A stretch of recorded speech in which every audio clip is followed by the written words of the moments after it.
Ladies and gentlemen, to this national semi-final between the Manchester Titans and the Bristol Aztecs. I'm Sam Bloomfield, and I'm joined in the booth today by a special guest, famed Britball commentator and media personality, Tebs. Hello, Sam. It's an absolute pleasure to be here in Manchester. I mean, it's strange in Britball, you don't really get to say, oh, I've only seen this place on TV. But I mean, Bellevue is one of those places, and now I'm here. It's a wonderful place to be and a great day for some football. Lovely day, and a big matchup. The Titans are taking on the Aztecs in what will be their fourth matchup in as many years. The first two of those matches go into the side of the Titans, and the most recent one in 2024, last season, Aztecs managed to get over the hurdle and beat the Titans to advance to the national final. And here we are again with this same matchup. The squads might change, the coaching staff may change, and the playbooks may change, but there's a lot of familiarity between these two teams. And I think that we can dive a little bit into their seasons and what this matchup is like. So we just have a look there at the Manchester Titans season. Shaky start against the Phoenix in a low-scoring affair. Defensive battle, lots of special teams at play there, which made the Phoenix, the Coventry Phoenix, they ended up coming away with a win there. And if you just have a look at the rest of the results, you can see the improvement from the Titans, both offensively and maintaining that defensive dominance throughout the season. But Bristol offer a different challenge entirely, don't they, Tebs? We can have a quick look at Bristol's season here. I mean, Bristol have got a high-flying offence, led by their QB, Ethan Gretzinger. I mean, he is an absolute master of slinging this ball. Darian St. Robinson, Josh Petrie, 12 different receivers for the Bristol Aztecs have caught a touchdown this year. They've had some, I'd say, surprising losses. No one thought that the Blitz were going to go in and beat the Warriors. Close game nonetheless, and then ending their regular season with a draw against the London Warriors. I spoke to a few of the Aztecs, and they said, I spoke to them after the game, they said that is going to keep them humble. That's what they say. That keeps them hungry because they know that they can run the Warriors close. But it's not London Warriors yet. They've still got to get through the Manchester Titans. Absolutely, and that final result, however huge, is going to have a massive impact on the Aztecs' confidence, on the Aztecs' mentality going into this game. So I suppose if we break down the previous meetings between the Aztecs and the Titans, if we cast our minds all the way back to 2022, we had a back-and-forth affair between the Titans and the Aztecs. High scoring, Titans had the lead at the half, and then, a resurgent Aztecs came back and really pushed until the final whistle. Following year in 2023 wasn't quite as close, but as someone who participated in that game, I can confidently and comfortably say that it never felt too comfortable until we were right there in the ending minutes of the fourth quarter. And then if we look to last season's semi-final, Aztecs really switching on their offense, defense, really dominant, and the Titans just never really had an answer for the Aztecs in that 2024 final. So this year we're really in a position where we've got that question mark again between the north and the south. We've seen a relatively dominant Aztec side, other than when they're against a top team or two. We've seen a relatively dominant Manchester team, again, other than when they're against those top two teams. So the question today really is, which team's going to come out on top? And I think that it's not unfair to say that the Aztecs, on paper, would be the favourites today. What are your thoughts on that?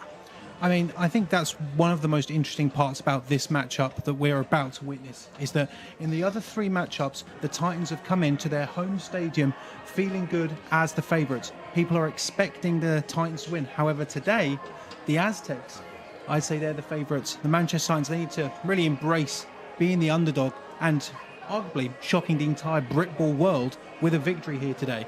And I mean, going forward, what's interesting is the London Warriors have not beaten the Manchester Titans in the 2020s, which will set up a very interesting matchup if the Titans were to win on September 7th for Brit Bowl.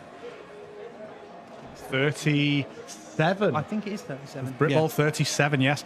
Yeah, absolutely right. And one thing that's of real significance is the Titans are actually undefeated at home in the regular season entirely. And until last season, when the Aztecs came here and beat the Titans 34-12, the Titans were undefeated at home since 2019, all in all. But the Aztecs came in last year and managed to deal that loss to the Titans. Now, obviously, as we've mentioned, there's quite a few roster changes since that matchup for both teams. And what we'll do is we'll just have a look at some of those Titans offensive starters. So at centre, we have Scott Tomlinson. Left guard, we've got Mikey Thompson. At left tackle, Andy Jones. At right guard, we have Tom Worrell. At right tackle, Owen Smith. And then the receivers, we've got Sam Penfold, Connor Greenhalgh, and Manny Eze. In the backfield, interesting to note that there's 2 running backs in the backfield today. So Titans looking to potentially adopt that pistol or split backfield with I'm just trying to get my pronunciation correct here. We've got Hafiz Bisiriu, and we have Nathan Dukes with Charlie Martin behind centre. So really quite a different squad from the one that played the Bristol last year. In fact, if I have a look at this team, I think there's perhaps 2 players who were consistent starters or contributors for the Titans who are on this starting offense. So if we kind of flip the coin and have a look at the defense, starting in the secondary, the 2 cornerbacks, we have Josh Balela and we have James Williams. Got a trio of safeties with Daniel Ward, Jack Mayfield, and Jerome Darko. In the middle, we've got Abdul Madugu, and we have Don Espina. And then on the defensive line, we have David Annie, Charlie Dixon, Cade Makin, and Michael Osibodu. So a lot of new faces for this Titans team, but the Bristol side, whilst they, again, have some key players, some consistent players from last year and throughout the years, a lot of new faces there as well, which will kind of break down as the day goes on. Yeah, so when we cast our minds back to that last semi-final, I know you weren't here, Tebs, but I'll just kind of give an overview of how that game went, I suppose. The Titans are a high-flying passing offense, and they use their defense, they use their running game to almost supplement that, and they have what I would call a horizontal kind of passing attack. What they're trying to do is they're trying to take advantage of matchups on screens and get the ball out wide and quickly. And they're going to try and establish the run so that the players who are in the box around the offensive line are in a bit of a conflict situation where they're not certain as to whether to play the run more or the pass more. But unfortunately for the Titans last year, they just couldn't quite get a run game going, which meant that they were almost entirely reliant on the passing game. And Bristol, with a very talented defence and secondary, in particular, players like Eddie Omenade, arguably one of the best, if not the best, defensive back in the country. Titans found it really tough, and Bristol just chipped away with a strong run game, which you'll see plenty of today. Players like Emmanuel Bauer, and then even last year with Benzie at quarterback, they had plenty of success passing the ball. But this year, as you mentioned, with their new quarterback, who is an American international, I believe. Extremely talented, has had a phenomenal year, and I would expect there to be some fireworks today. I mean, I've had the pleasure of watching Ethan Gretzinger both at the Aztecs and when he was in for the University of the West of England Bullets against their game against Leeds Beckett last year. And I mean, he's going to be playing quarterback for the UE Bullets this year, and their championship ways may continue for the man out of Palos Verdes, California. But he's got some other Americans around him. And just to highlight some of those, Josh Petrie out of North Carolina. An interesting fact about Josh Petrie, and one that I absolutely love, he's, I think, probably one of the few people in the country who holds both a Division II Southern Championship with the University of Brighton Panthers and a Premiership University American Football Championship with the UE Bullets last year. He is an absolute gadget man, a Swiss Army knife for this Bristol Aztecs side. He can run, he can pass, and he can catch. So, I mean, watch out for Josh Petrie, but also Darius St. Robinson out of Atlanta, Georgia, and also the University of Clemson as well as spending some time with the Buffalo Bills. He's going to be absolutely deadly on kick returns. But if we cast our minds away from some of the Americans, as you did mention, Odemade, he's had four interceptions this year, 2 of them pick sixes, as well as Adrissa Fofana, who currently, in the regular season anyway, had 9 sacks. And that, I believe, is a Bristol Aztecs record. He's going to be looking to ruin the day for the Manchester Titans as the Bristol Aztecs come out here in their stunning orange kits. There'll be no, you won't be hard of seeing with this exceptionally orange kit, and one that has, I'd argue, split. I'd say not even just British American football. I think American football in general, all around the world, they've got some thoughts about this orange kit. Absolutely. I think that plenty of people will be able to take notice of the Bristol Aztecs. You won't miss them if they're doing an old school leafleting in Bristol town centre, will you? But yeah, as you mentioned, some incredible players, both, you know, obviously you have the American contingent for Bristol Aztecs that are phenomenally talented and you know, are probably passing on great levels of knowledge to their, you know, teammates that are up and coming. But you also have that contingent of the Aztecs that are, you know, truly formidable British guys. You know, AJ Carr, for example, the receiver, I'd fully expect him to have the ball in his hands as very, very regular today. And we've already mentioned people like Emmanuel Bauer. So truly, you know, a stacked Bristol side. But I suppose there's only 11 men on the field at any given time, and it will be down to the Titans to deal with all the different weapons that they have, as well as trying to scheme up ways to defeat what's, you know, good offensive and defensive schemes, really.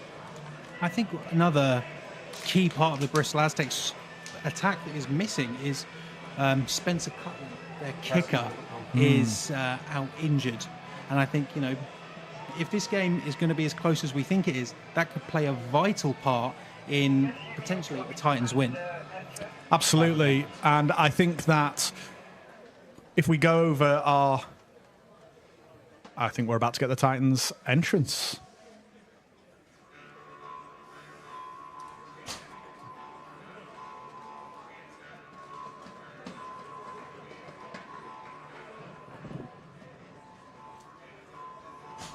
Go and press the button again for me, please.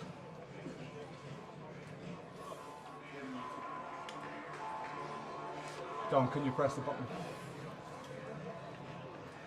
Press and hold.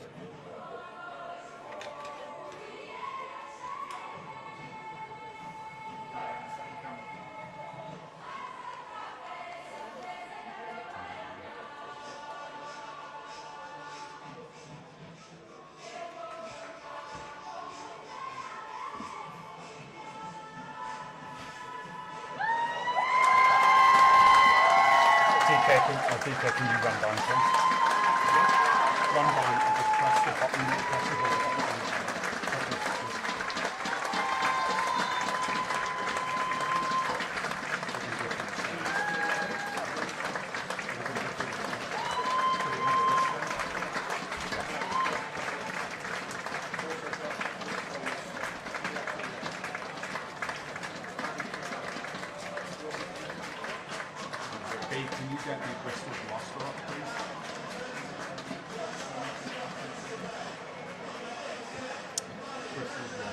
And the Titans are out in the field. The starters for the offense are about to come out. That's Manny Eze, number 88. We've got Mikey Thompson, number 73. Got Connor Greenhalgh, number 11.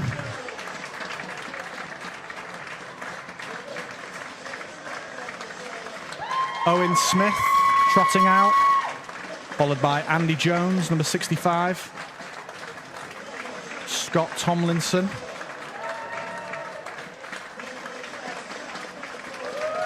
Out comes Nathan Jukes. Tom Worrell follows him up. Receiver Sam Penfold, number 10. And Charlie Martin, quarterback, to round out the Titans' starting offense coming to the field. So, I asked Tebbs before this if he could give me some of his keys to the game. So, we'll go over Tebbs' keys to the game. So for me, it's the Manchester Titans here. They are the underdogs, and it's a rare situation for them to come into, realistically, not just a semi-final against the Aztecs, but any game as the underdog. QB protection service, the Bristol Aztecs defense can penetrate that line. They can really make it a long day out for quarterbacks, but the O-line of the Manchester Titans is very well regarded, and they're going to have to be on their toes today. And lastly, for the Titans, stop Air Gretzinger. We know that Ethan Gretzinger can throw this ball, and he's got a multitude of receivers who are ready to catch it. So either disrupt Gretzinger, get him out of the pocket, make him scramble, make him worry, or you've got to be absolutely perfect in the secondary. The Bristol Aztecs, they are looking to try and claim their first Brit Ball championship. They're hungry for it, but they've got to face the Manchester Titans. They're not facing the London Warriors yet, and I'm sure after that draw a few weeks ago, the Warriors are still on their mind. Adjust the adjustables. Don't get overwhelmed here, because you don't want to be going into this game expecting the Manchester Titans to be playing the same Manchester Titans football as we have the captains coming out. And lastly, they just need to play their brand of football. Dominate in every part of it. Offense, defense, and do not let the Titans get the upper hand, or they will be taking a long, long journey back to Bristol, and their season will potentially be over. Absolutely. As we see the captains come out to meet each other, for the Manchester Titans, we've got Alex Lenkowski, number 17, Scott Tomlinson, number 56, Nathan Jukes, number 12, and number 99, Charlie Dixon. I'll try and make sure I have a look at those numbers for the Bristol Aztecs. I know definitely at number 66, we have Tom Levick, long-time player, really a fantastic leader and captain for the Bristol Aztecs. Had a pretty nasty injury not too long ago and has rehabbed his way back, worked his way back, and is really the key probably piece to that offensive line in the middle for Bristol. So yeah, phenomenal player on the line there. We've got Forner, Idrissa Forner, number 53, is one of the other captains.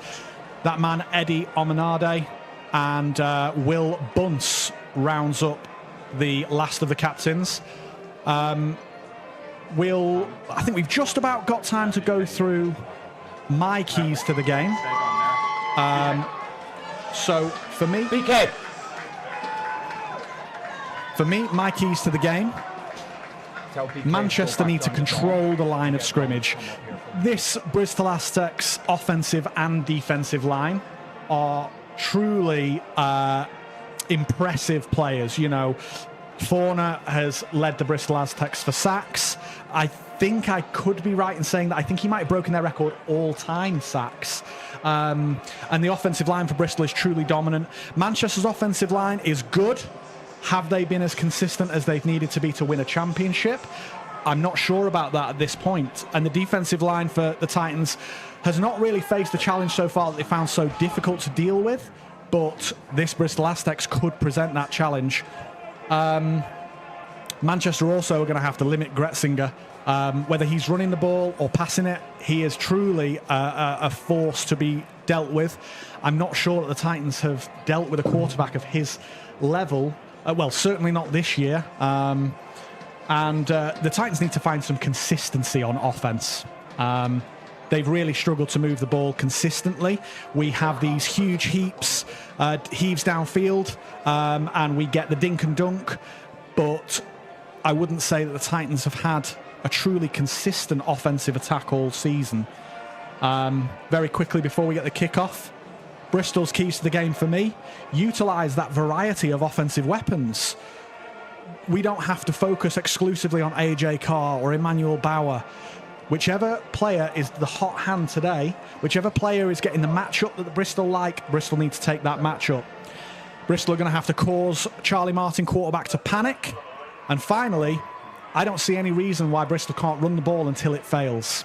You don't need to pass the ball 20 times this game if the running game is working. So stick to that plan and force the Titans to step up in the run game. I think we're just about ready for the opening kickoff here. Seems to be a slight delay between the official and the kicker number 85, which looks like it's Ollie Luck.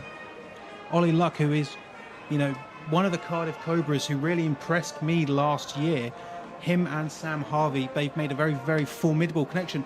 Kicking, I'm unsure of his skills at, but I can tell you what, he's a hell of a player for a very game Cardiff Cobra side in the Premiership last year.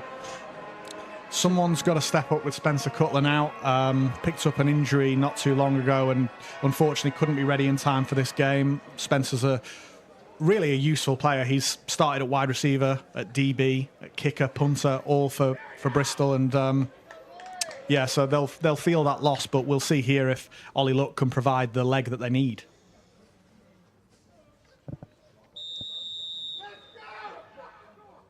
So we're going to get ready for this semi-final matchup with just puts to ball, and we are going to be live. Big kick there by Luck. Oh, great kick by Luck. He's going to the left-hand side, gone up the middle. I mean, great job from the orange jerseys. Ball fielded by Sam Penfold. Perhaps entered his own end zone to field that ball. Brought it out to about the 15-yard line. I'm not sure if I would have just let that ball roll into the end zone and taken the field position, but I suppose that aggression in such a big game, you take those risks and hope that a reward pays off. I mean, when you look at the differences here, I mean, the Aztecs have allowed 724 rushing yards all season long. They're going to be looking to keep that nice and short. Josh Ricketts was the first man to get there. But, I mean, the rest of the Aztecs come in and clean up. That's going to be a gain of... I tell you, that's a better gain than I thought it was from up here. That looks to be a gain of 6 on the first play for the Manchester Titans. Yeah, Bissy Ryu with a good carry there. Brought it up the middle. Made one man miss. And Titans will be very happy with that kind of yardage every first down. You can see Fofana there on the corner. He's going to try and make some hassle, but he gets big blocked. And Josh Ricketts flying in there to help out his teammate. I wish that number 27 was on my sheet. Yeah, no 27 on this roster. And I imagine that is because they're just trying to get the most use out of these orange jerseys as possible. So, I mean, 3rd and 7 for the Titans. Can the Aztecs keep this going? Going to fire it over the middle. What a great ball that was. He gets round one. Gets round another. Can he have the angle? He's going to go out of bounds. No, he's not going to go out of bounds. And it's a touchdown for the Titans already.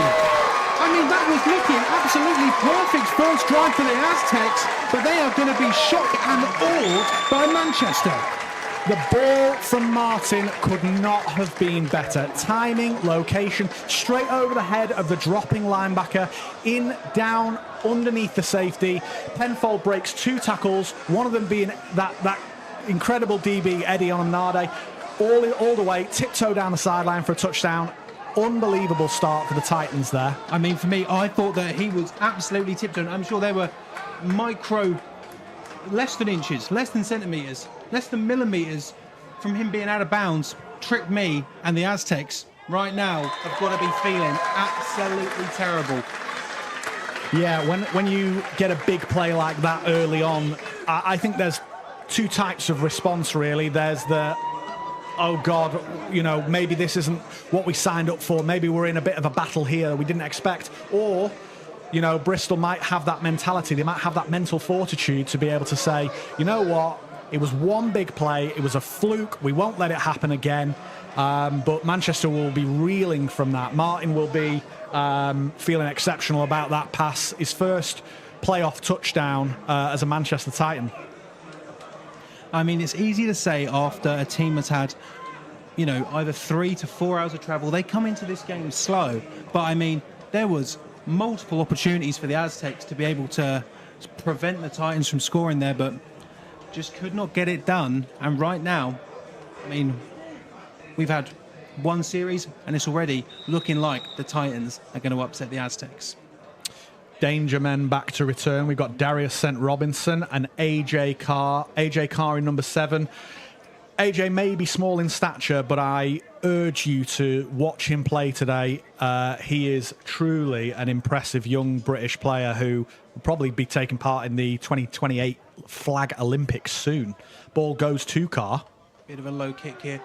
No receiving touchdowns on the year for Carr yet, but I mean, he's got some space around the outside, but he's going to be just slammed down near the 40-yard line. Solid return, really good blocking set up from the Aztecs as we take a look at the Aztecs offense for the first time here. That offensive line, truly impressive. For me, this drive, the Aztecs need to not be overexcited and go, we need to respond right away to that big score. Again, back to my keys, they've got to play their own football. You're down 7, that's okay. That was a mistake. Forget about it and just play your own football. Don't immediately try a Hail Gretzinger. But let's see what they do here. So it goes to the left-hand side. I mean, great job from the Titans there. Yeah, ball straight out to AJ Carr. He's a guy who you want having 10-plus touches of the football a game. So he's had 2 so far, 1 as returner and 1 as receiver. And I think you're right. Ultimately, and you know, a screen pass like that we've just seen to Carr, you can kind of count it as a bit of a run. They're not, you know, trying to attack downfield too much. But one of my keys to the game for the Bristol Aztecs offense is really to run the ball until Manchester force you to pass. So, well, I mean, when they line up in an empty set, they're taking your keys and then he's not looking at them. So Gretzinger once again fires a quick strike out to the left-hand side. Lots of spinning going on there. And I think it's going to be just short of a first down, but that's, from my view up here, we may even have to get the old measuring stick out. No, it is going to be a first down. Yeah, St. Robinson on the catch there, the other return man. I mean, so, keys to the game for me, we're running the ball, and we've had 2 passes so far. So, perhaps I'll have a half-time chat with the Bristol Aztecs. With 2 plays to the outside. And the Aztecs are a team that we know that they've got tricks up their sleeve. And it wouldn't surprise me if we see a few of them get rattled off here today. Absolutely. You know, this is playoff football, and you can't really leave anything on the table. Gretzinger scrambles out there, and I thought that was going to be a spectacular catch, but Titans say no. Great breakup by Jack Mayfield there, the safety, one of the Titans' leading interceptors of the football this season. And we've spoken about Darius St. Robinson, Petrie and Gretzinger, but Noah Clack, another American playing for this Aztec side, he has been good for them, but only 1 touchdown and 123 yards on 10 catches this season receiving for Clack. As we see Sean Cook in the backfield here, is used predominantly as a blocker and is very good at doing so. But you will see Sean carry the football occasionally today as he rumbles, bumbles, stumbles his way down the pitch. We'll see a lot of different formations from the Aztecs as well, challenging and stressing that Titans defense. And Barber, the running back, getting them to a 3rd and 2. I mean, He averages 6.5 yards a carry, and I mean, that's spectacular, no matter how you cut it. They only need 2 here for a first down for the Aztecs. Gretzinger once again fires to Carr. He's going to have it, and enough for a first down. And to be fair, this drive, I'm very, very happy with the Aztecs, if I'm completely honest. Obviously, they've still got some space to go for a touchdown, but they're not getting overexcited, or they're not having an emergency response to that touchdown from the Titans. No, very calm response from Gretzinger, as you would probably expect from a veteran of his caliber and experience. And he's just, I'm going to use one of my favourite mic'd up from the NFL moments here, matriculating the ball down the field. Oh, I love saying that. So pumps once. Oh, wide open. Absolutely sensational. He's going to be tackled down there, but, I mean, Gretzinger had the vision. Harry Buckland on the catch there with a little screen and go, which is a Titans staple, really. So you'd think that this Titans defense would be very used to seeing that, but Josh Balela comes down and bites on the fake screen, and we get Harry Buckland over the top. I do feel as though that's very much the Aztecs turning around and saying, hey, we got trick plays for you, and it looks as though our people with our first down markers, our lovely chain crew, they decided to take a little bit of a break when the Aztecs can still get a first down without getting a touchdown. So Barwa next to Gretzinger. Try and draw the Titans upside. Lots of clapping. Round of applause here from Gretzinger. He's going to have it. Goes to Barwa on the counter. That brought down for a loss. I'd say a loss of 3. Can I guess that right? Yeah. Number 94, Cade Makin, coming up and making the tackle in the backfield. That GB stalwart. Titans bring up a 2nd and long. See what offensive coordinator Rian Hudson dials up here. And it's going to be interesting for me, if this gets to a 4th down situation, are the Aztecs going to have luck try and kick it, or are they just going to be going 4th down all day long? I mean, I suppose that would depend on their confidence. Gretzinger gets it out, evades one, but once again, the Titans bring down, I'm going to say after a gain of 6, so I'm going to say maybe a 3rd and 3rd and 8. I was going to say 3rd and 7.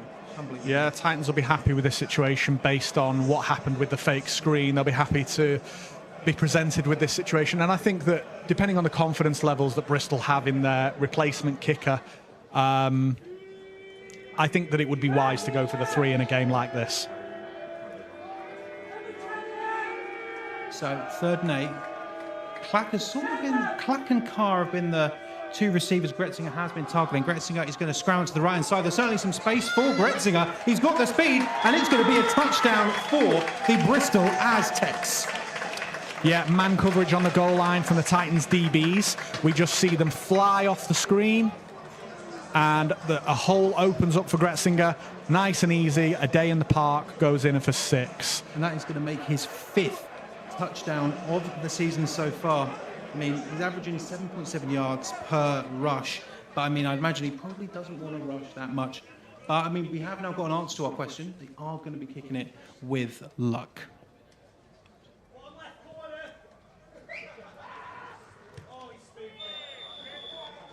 And it is good, and I mean, that's a very barefoot kicker sort of kick, just a toe punt straight through. Nothing spectacular about that from Luck, but we're tied. Luck or talent, you decide. Yeah, great opening drive from Bristol. Truly dink and dunk the ball down the field.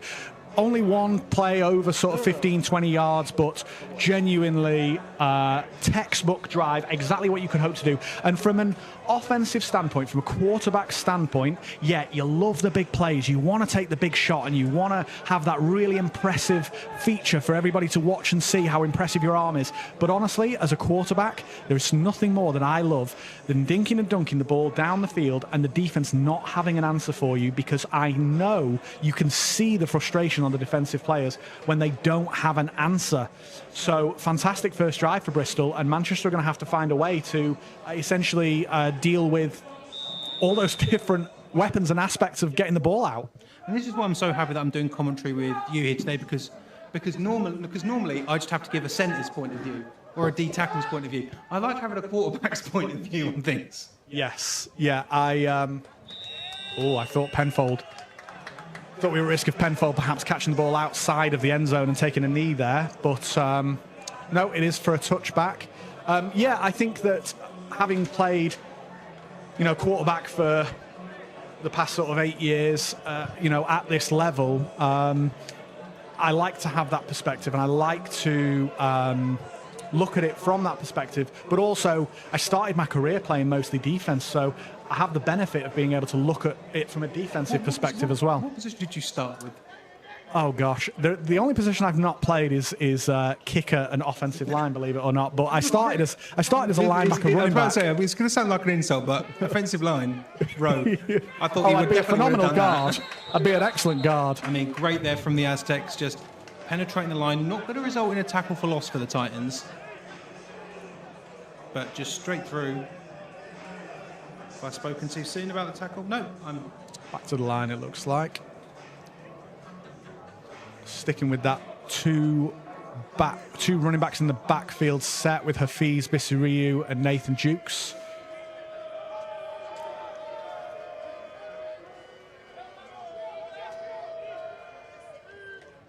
So going to the right-hand side there. Once again, the Aztecs, I mean, I feel as though now you can definitely say that the Aztecs, they're switched on.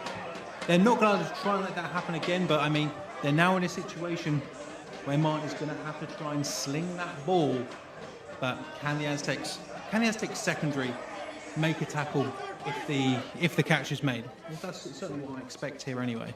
Yeah, and I think the Titans have had a lot of success with Bisiriu around the edge, but the defenders for the Aztecs clearly on the edge showing their skill here. That might not be an option available to the Titans in this game. Bit of a high snap. He's going to roll out to his side, and he's going to fire it out of bounds. Maybe distracted by those, hypnotised by those orange jerseys. Undoubtedly, and just good coverage. The worst part is that I'm getting lost. I can't see the down markers next to the Bristol Aztecs kits. It's the same colour. It just looks like a very tall Bristol Aztec. It does. Yeah, good defensive drive for the Aztecs there. Not really giving the Titans a whole lot. As we see AJ Carr back to return the Alex Lenkowski punt. Good snap. Oh, and it is blocked. Aztecs get a hand to it. That ball is bouncing around. Just dive upon it. And they're saying that the Titans are going to give themselves a fresh set of downs. There are lots of Aztecs just bouncing near the ball. Did it touch any? We're going to have a conversation.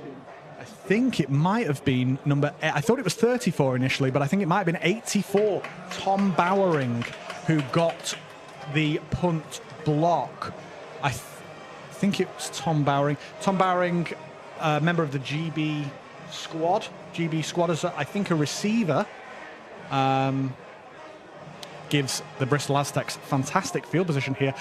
Depending on the leg of luck, I'll trademark that. Potentially field goal range already here. I mean, we can definitely see some of the Manchester Titans just below us having a conversation with that referee saying, hey, we think this is our ball, but the Zebras today are saying absolutely not. It's going to be Aztecs football in great field position. Empty formation again.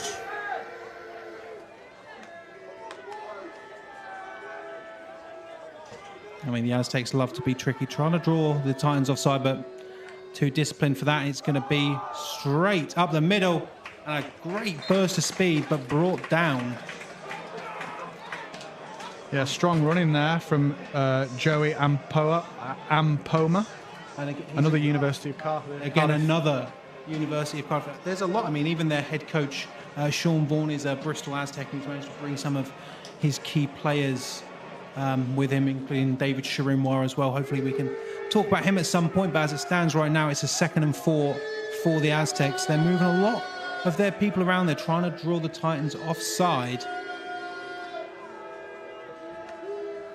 It's going to be another run play. And Poma's got it again, and that's going to be enough for a first down. And I feel like this is one of the things that divides good teams and bad teams, is when your running back makes that first point of contact, the rest of the team run straight up to him and start pushing him. I've seen it, I'm sure you've seen it as well, that there are some teams that just, they'll have their linemen that just stand around and go, that's really cool, but they don't come in and help push their running back. Yeah, and I think that it's mostly this is mostly a defensive mentality, but I've heard lots of good coaches say your value to this team is your proximity to the ball at the end of the play. And for offensive line, that is arguably more true than for anyone on defense. Yeah. So fresh to the downs here. Gretzky's going to roll out to his right-hand side. There is some space. He's going to try and get someone open. I believe some referees' hats have come off.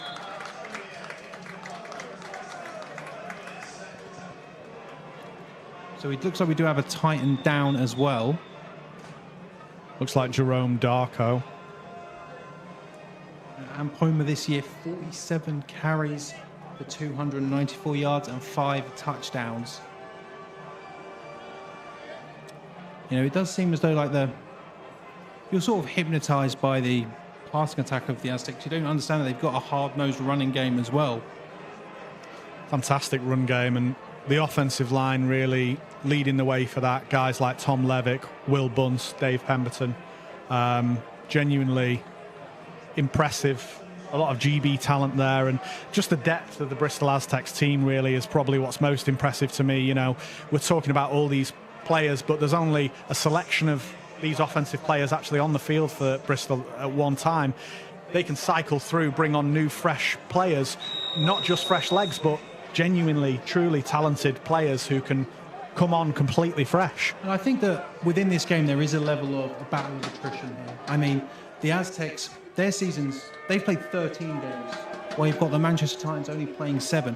I mean, that's including their games against the Aztecs teams against Amsterdam and Karlstad, 2, very, very tough opponents. But are they battle tested or are they worn out? That is the question. And I mean, a great run there. Just going shoulder first in there. And there is a flag on the opposite side of the field. And I know we're only in the first quarter, but I mean, I'm pretty content with how little flags have been thrown.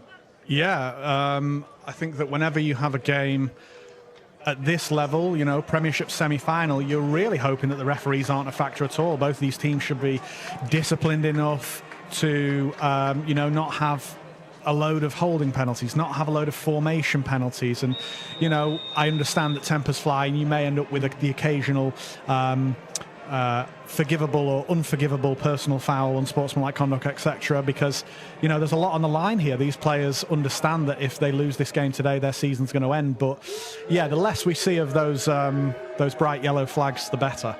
More bright orange kit instead. You get lost. You get lost in the citrus colour scheme of the Bristol Aztecs. So, 2nd and 15. Gretzky's going to take a big drop back, but he's going to find some space to the left-hand side. Holding call, I assume, is going to be on the Aztecs. I mean, the referee saw it pretty blatantly. He did call it, I would say not slowly, but I think that is going to be on Ali Trafford, number 61 of the Aztecs. And I think even Ali knows that that's going to be on him as well. I think if there's one thing that I've learned through my years of being a coach and battling with the fantastic officials of BAFA throughout the years, is that there is no such thing as a late flag. No such thing as a late flag. So that is so just as we start talking about how we're impressed with the lack of flags in this game, the Bristol Aztecs draw 2 in a row, and they're now going to be facing a long old one here. I mean, if you want to try out the leg of luck, I mean, this may be the opportunities. Obviously not on 2nd down, but they've got a long way to go before they get to the 12-yard line and a fresh set of downs for the Aztecs. Gretzinger shouldn't panic here. Try and give himself a shorter 3rd down to manage. Gretzky just scrambling around trying to find something, and he's not going to find anything. Abdul Madugu forcing him out of bounds there to bring up that long 3rd down. Interestingly, we've seen a good few pass attempts from Gretzinger so far, and we have seen him scramble around and roll around, which would suggest to me either one of two things. The receivers aren't getting open early enough for Gretzinger to feel confident putting that ball in, or the Titans' box is getting so much pressure quickly that Gretzinger's having to roll out and try to stay alive. I mean, thankfully I was at that Warriors game that the Aztecs drew 24-24, and I mean, there was a lot of pressure on Gretzinger. He managed to make these miraculous passes that are just not opening up for the Aztecs today. 3rd and 24. Can we have some air, Gretzinger? He's going to try. He's looking for Darius St. Robinson. St. Robinson's calling for a DPI, but he is not going to get one. I'm surprised, honestly, that there's no pass interference on that play. I'm not so confident that safety James Williams didn't make an attempt for the ball, let's say. But alas, 4th and long. What do we do here? It's how many DPIs have you seen that are called in earnest? Sometimes called too soon, sometimes not called at all. And this is just the way that the cookie has crumbled here for the Aztecs. 7-7. That blocked punt could potentially result in 0 points for the Aztecs, which, let's be honest, that's a Titans win and an Aztecs loss. Absolutely, and it looks as though Gretzinger, before this penalty, was going to come out and run. I think the officials didn't delay quite... a game for the Aztecs. And again, we have commentators curse the Aztecs here, of the commentators, because that is now going to send the Aztecs back even further. And this is where it's going to be interesting. Are they going to keep Gretzinger out there? It looks like head coach Pete Jones is going to be keeping Ethan Gretzinger and his offense out there, despite the fact that they are going to be starting from their own 40. On the Titans 40. There's only two things to do here. One of them is either an air punt with Gretzinger's arm, see if he can, get in the end zone, which it looks like it will be. Big drop back and an absolute missile. Oh my Lord! Touchdown Aztecs! I cannot fathom that. That ball looks borderline uncatchable. Harry Buckland is going to bring it in for Bristol. That was absolute fingertips on that ball. I mean, he must do rock climbing or some other sport like that to be able to have that tensile finger strength to be able to bring that in. Buckland has certainly not had any chicken today for his greasy hands. He's tacked up his gloves, brand new gloves, no doubt in my mind. He's brought that ball in, fingertips. And honestly, Buckland was in space. There were no Titans defenders anywhere near. So he's come straight up that middle, up the seam, and the Titans have just missed him. And Buckland looks tall. So I'm not sure how such a large, prominent man has managed to escape the Titans' attention there. But another Titans must be devastated. I mean, what was that? Fourth and about 24, 25. 4th and 24. After the Aztecs take a delay of game penalty as well on top of that. That was looking like it was going to be slam dunk for the Titans. Big victory for them. And I mean, within that drive, I'd say the Titans definitely snatched defeat from the jaws of victory there. Yeah, just goes to show that the arm of Gretzinger is impressive, and that on a 4th and 25, 4th and 30, who cares? 4th and 40, who cares? Gretzinger can get the ball there if the space is available. So Titans have got a cliche here, tighten up. I mean, it almost feels like that play and the first touchdown for the Titans very much in the same vein, that it was just a mistake that both of these teams don't really tend to make too often. But as it stands right now, the Aztecs are up a big head of speed. They're bumping into his own man there. Yeah, James Williams on the return, former East Kilbride Pirate, current GB defensive back. Brings the ball out to right about the 23-yard line. So Titans realistically have to respond here, because we know that Manchester haven't stopped Bristol offensively so far, which sounds ludicrous to say considering that the distance on that 4th down. But, the scoreline tells us exactly what we need to know.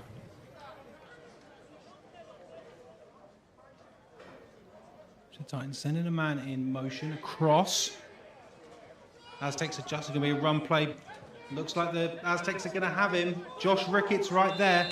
Now, I've waited all season long to do this. The abominable Joshua Ricketts. I've not managed to say that this season. Is going to be the first one there. He's third in tackles for the Aztecs this year.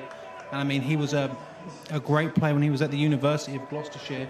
I spent, my final uni ball season, touchwood, with him there. And I mean, an absolute phenom, and he's continued that onto the Bristol Aztecs side as he's risen up the depth chart for them.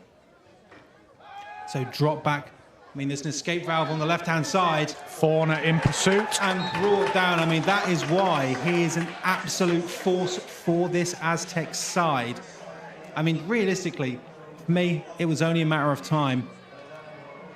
And that is going to be a large tackle for loss.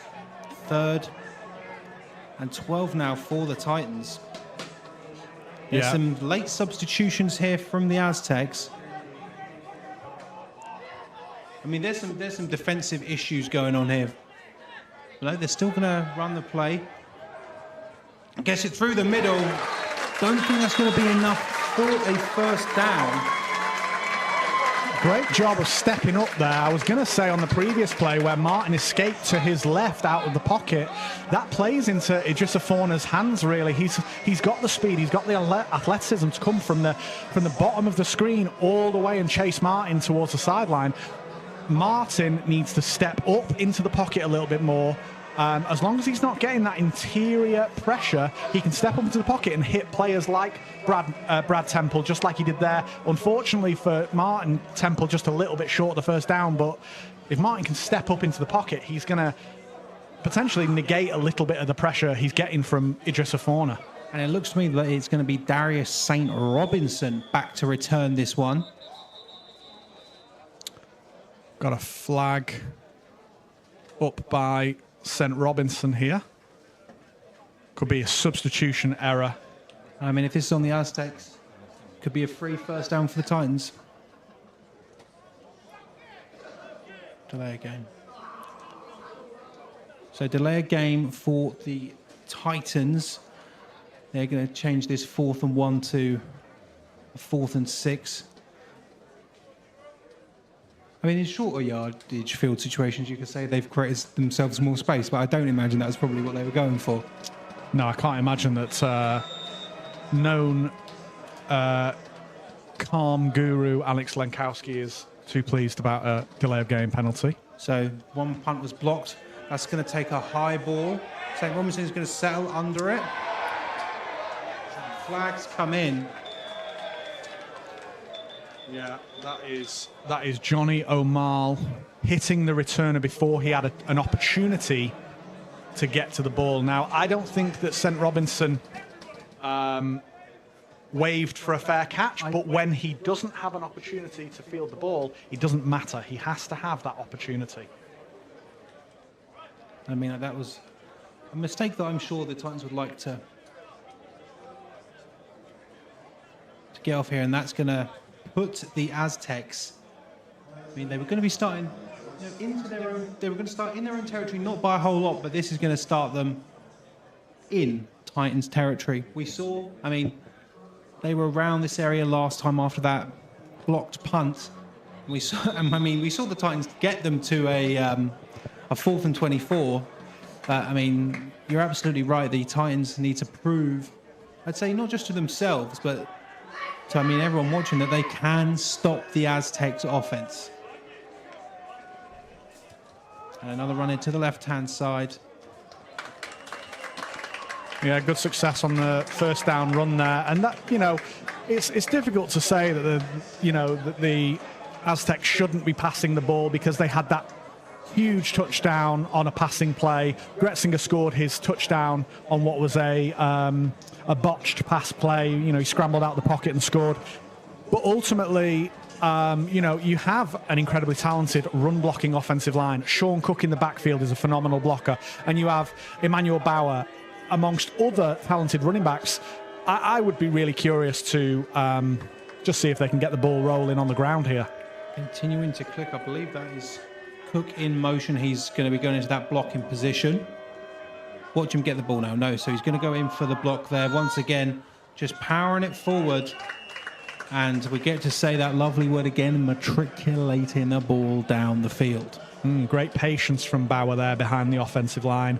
Reminds me somewhat of one of my favourite NFL running backs, Le'Veon Bell. Really patient behind his offensive line, waits for the holes to open and just bursts through. And it's such a shame because I saw a report today that he felt bad that he held out on the Steelers for that one season and then went to the Jets. And no one wants to go to the Jets. I'm sure that Le'Veon Bell feels really bad about how his career ended up, but he had a really good run. He was really, really impressive. So Gretzinger is going to be looking to fire this there one. he is. Straight in the middle, and that is... Oh, he's going to be absolutely beating himself up about that one. Number 86, Josh Petrie. Again, Josh Petrie is, I'd say, one of my favourite players on this Aztec team. As it looks like we've reached the end of Q1, and a drop like that does not happen very much for Josh Petrie. He is one of these players that can come in, can make a big impact.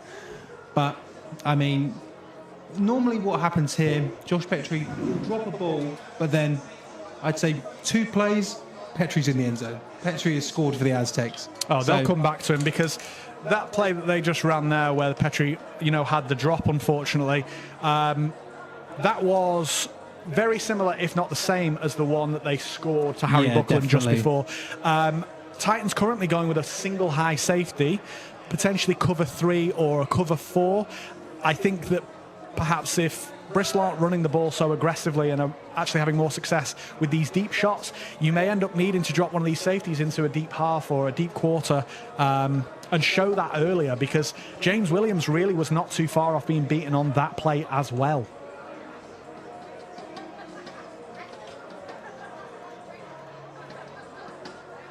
Sean Cook split out wide here. We have seen quite a bit of motion, so wouldn't be surprised if they motioned him into the box to identify what the coverage is, perhaps, but always exciting to see Sean Cook, tight end, out wide. So, folks, it gets it into the middle left-hand side.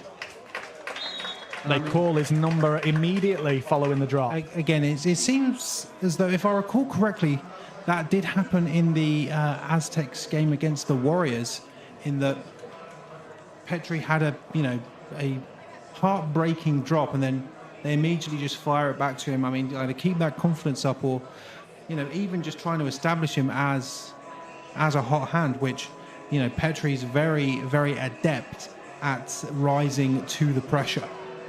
Yeah, great vote of confidence from your offensive coordinator, Rian Hudson, and Gretzinger to come straight back to him. And a toss play out to the right-hand side.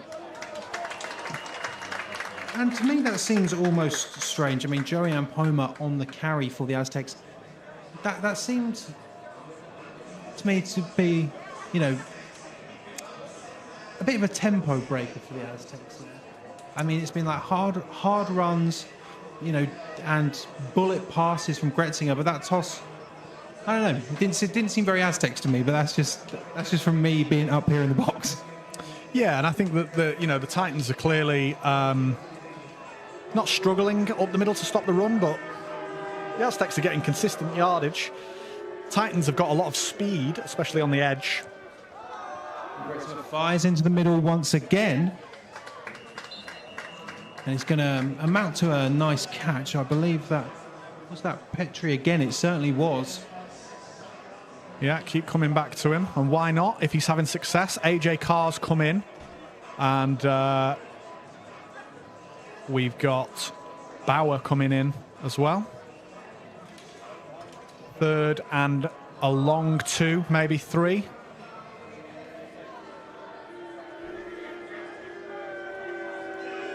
So I imagine they're definitely going to be motioning someone. Yeah, AJ Carr, I wouldn't be surprised if he comes in motion here. No, okay. Gretzinger's going to just try and take it himself, but he's going to be brought down. Paid making, bringing him down there, perhaps slightly short of the first down. Oh, let's have a look here. Looks like they're just going to... Sean Cook is in, who's typically the long snapper for the Bristol side. So they could be going for 3 points here. Can't see whether Gretzinger is still in the game. Well, I mean, I don't give Darren St. Robinson there yet, so they are going to be going for it here. I mean, Cook is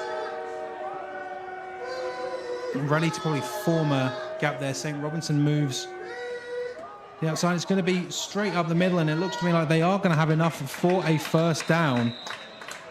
And I mean, the big orange of the O-line of the Aztecs, I mean, just sort of fooling with their running back there to gain the space.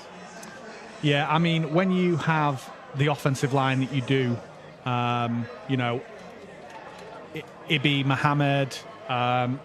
Ahmed, you've got David Pemberton, Tom Levick, you've got Sean Cook in the backfield, you know, other names, Will Bunce, Emmanuel Bauer. Don't complicate it. Yeah. On fourth and short, that's a surefire thing. If I'm Bristol here, I see no reason to change my play calls there. In fact, someone new in the backfield, someone I'm not too familiar with. I believe that is Sean Vaughan, the head coach of the Cardiff Cobras. As flags come in. I mean, it's always good to see Sean Vaughan out there. On the Titans, Sean Vaughan signals offside. Titans are keen to get a stop here, trying to get any advantage they possibly can, but it does actually bring them halfway closer to the goal line than they were previously. But again, if I'm Bristol here, I'm not overcomplicating it. I'm going to run behind this offensive line 4 times. If I can't get 3 yards, there's a big problem. And I mean, when you've got two, if they're going to be going out in the same formation, that is, they've got 2 big men in the backfield in Cook and Vaughan. So there's a multitude of options that they could potentially go with here, but I imagine it's going to be Sean Vaughan running straight into someone's back to try and get them across that goal line. And it's going to Sean Vaughan. Can he get the touchdown? And it's a touchdown for the Cardiff Cobras head coach. And I tell you what, that was worth me driving 3 hours up to, just so I can see a Sean Vaughan playoff touchdown. Big man touchdown. Sean Vaughan lines up in the backfield, comes in, lives out his dreams. Puts 6 on the board for the Aztecs, gives the Aztecs some much-needed breathing room in this semi-final. And the Aztecs do exactly what they, in my opinion, need to do, should do. They come in and they drive the ball, run. But bar that, you know, that outside run, but maybe they were just testing it out. Is this available to us? Okay, no, they've got the speed on the edge. Well, why not just run it up the middle 4 or 5 times and just keep chomping away every time? Let's have a look. And the leg of luck is good. I mean, I really am surprised here because it's not a pretty kick. I can hear his toes. Like, it's not a beautiful soccer kick with the side of the foot. It's just a toe punt straight up and through. Gets the job done.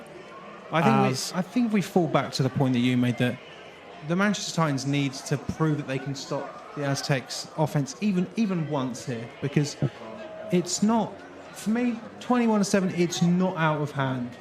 But I think maybe one more score, it starts to get a little bit out of hand. Absolutely. They need, we've said about responses, but I mean, I'd say it's pretty critical now for the Titans to get something going on offense. But also, as you've said, cliche as it is, tighten up.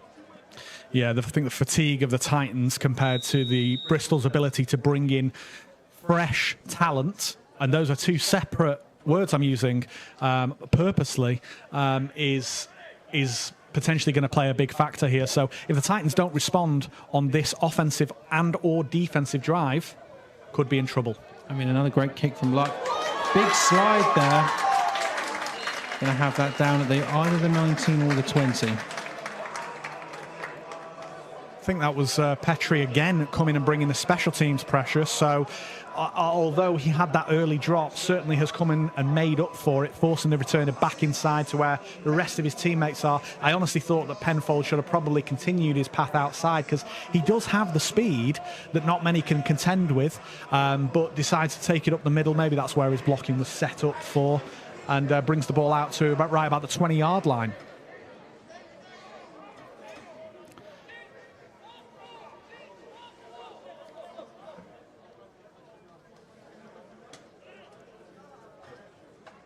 Might get another bit of a high snap here, but I mean, it depends on the centres. But I'll make my point in a second once the play is over.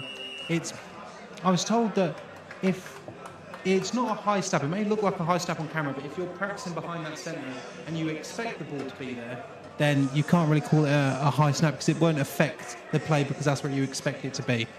No, and typically, as a quarterback, and speaking more specifically from the Titans' sort of take on it all, especially with centre Scott Tomlinson, if the ball is within a reasonable, head-height catching area, as long as the ball isn't absolutely rocketed at you, that's not so much of a problem. It's when you get a fast snap that isn't accurate that is a huge issue. I mean, I've definitely had some absolute dribblers along the floor. So running to the left-hand side and just being there. No gain by the looks of things. Yeah, Ryan Davies, number 44, coming from the middle backer spot there. But also what probably less obvious is Eddie Onamade, number 0. He's not been blocked out of the picture there, so he comes down and he contains Bisiriyu, forces him to go back inside right to where Davis is, which gives him no room really. I mean, Martin having to scramble to the outside. He's going backwards. He's being pursued. Oh, and that's going to be incomplete. You see the Aztec sideline. They're giving the classic DB celebration, but great break up there by Dom Donahue, former wide receiver. I could be wrong here, but I think that Don Donahue is around from this area. I think he potentially played for the Lancashire, the then Chorley Buccaneers, now Lancashire Buccaneers. Went down to SGS, played receiver there for a few years, and has clearly made the switch over to DB. Great coverage there. Brings up 4th down. Flag on the play. Kicks away. I believe that's AJ Carr back to take it. It certainly is. He's going to be going up to his left-hand side of there. Some great no hands blocking, but we do have a flag on the play. It is always spectacular to see, these linebackers. Normally a bigger person will be running past with their hands up in the air just to get in the way and make sure they don't draw a penalty. Flyby blocks are something that are a real treat to see. Some of the Titans players signalling that this penalty is on the Bristol Aztecs, but we'll see. And I mean, we've been scorned before. We see head coach of the Aztecs, Pete Jones, having a word with a referee, which is normally indicating that he's could be saying some loud words. I don't know.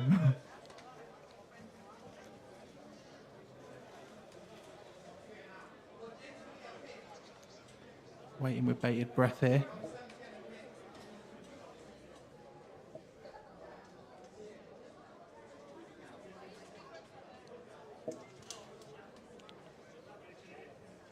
Oh, he's pointing towards the Titans.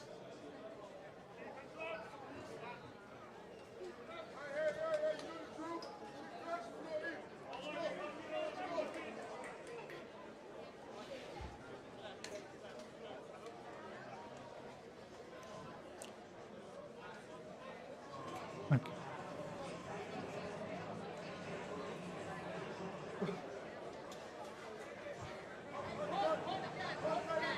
So it looks like the Titans may be re-punting the ball. We still haven't had a specific flag or a specific penalty called here by our refereeing staff. I think we may have one here. So yeah, it looks like Hewitt's going to call. Okay.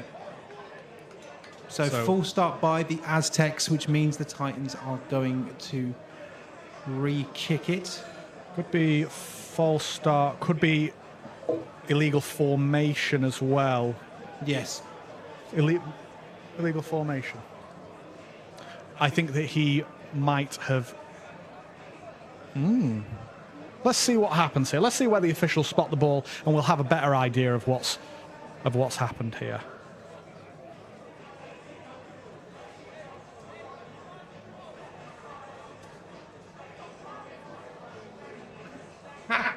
We're just looking at our official hand signals printout, and it seems as though the penalty we need is not on the board. Not on there. But it looks as though it was on the defence as the Titans have moved to about 4th and 6. We'll get a repunt here. AJ Carr once again. He had a decent run last time. He's going to get it again, and a great punt. He calls for a fair catch. And I mean, if you're the Titans, you've got to be pretty happy about that. You've managed to push the Aztecs back slightly further than they already were. Yeah, and ultimately, not giving AJ Carr the chance to return is always a good idea, in my opinion. I was about to say something that would potentially be me disparaging the cardio of AJ Carr when I realised that would be absolutely ridiculous. Not just because I'm a centre-turn commentator and I don't do much moving apart from my lips, but also because he's just a fantastic athlete.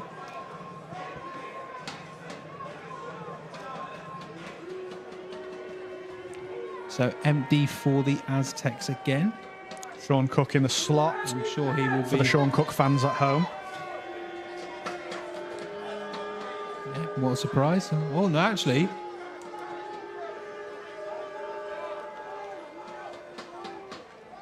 Maybe another run play, Sean Cook. I mean, his blocking is really, he is the key. And I mean that both in a metaphorical sense as well. He's opening the door for these big runs for the Aztecs, which is, putting them in the position to be able to gain, as we see, hold on a second, they're moving it back, gain 7 yards on the play. Like, I'd even argue, and this may be blasphemous, that if you get 7 yards on a run play, that's not matriculating the ball down the field. No, they're big gains. If you're getting 7 yards each time you run the ball, that is ridiculous numbers. But so Gretzinger gets it out. I believe that is Bauer who's got it. He's going to have enough for a first down, and he's going to have it by about 4, I'm going to say. Yeah, just returning to that Sean Cook conversation, and I mean this with the most respect. Sean can receive the ball, Sean can run the ball, but really where Sean is at his best is as a blocker. I don't want to call him a lineman in the backfield, but he has the size, he has the power, he has the agility of a really athletic offensive lineman that you can have that flexibility with. And when he's coming up the middle on ISO blocks and taking out your middle linebacker, the running back is untouched until he reaches 5 yards, really. So it looks like Gretzinger may have changed the play, or something he did or did not like. And I mean, if he did change it, he changed it into a play that didn't work. Charlie Martin gets the penetration there and brings Bauer down in the backfield for a gain of about 1. I mean, I know that we spent the last few minutes talking about Sean Cook, and I mean, it's easy to see with his basically his ability to master key through defenses why Bauer and Poma both come into this game with 5 touchdowns apiece. And I think that says a lot about the variety of the weapons that Bristol can utilise. If we look at the receivers that are out there right now, all of them in their own right could be extremely dominant. So Gretzky's going to roll out to his right-hand side. He's going to fire it. What a grab that was. Jack Mayfield in coverage, and Noah Clack brings that ball in. The ball from Gretzinger could not have been in a better position. Mayfield in a trailing position doesn't have the time or the ability to turn around because he's in a pursuit. And Clack with late hands brings it in. Beautiful pass and catch on the combo. I think what's interesting about this is Noah Clack coming into this game only had 10 catches on the year, 123 yards, but he's seeming to be one of those hot hands that we discussed when we were discussing our keys to victory, that Clack, he seems to be the man that Gretzinger wants to find. I believe that's Poma, and he is straight through. And I mean, a great late tackle there.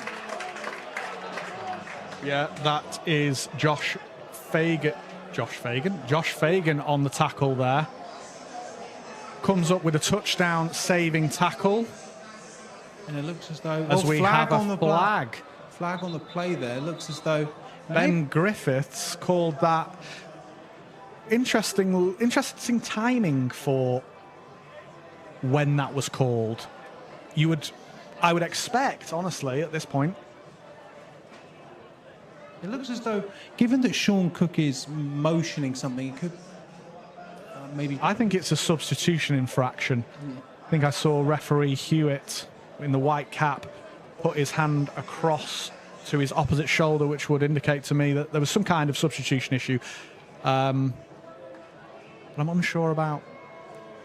Doesn't look like the ball has gone back. The Aztecs starting to line up there.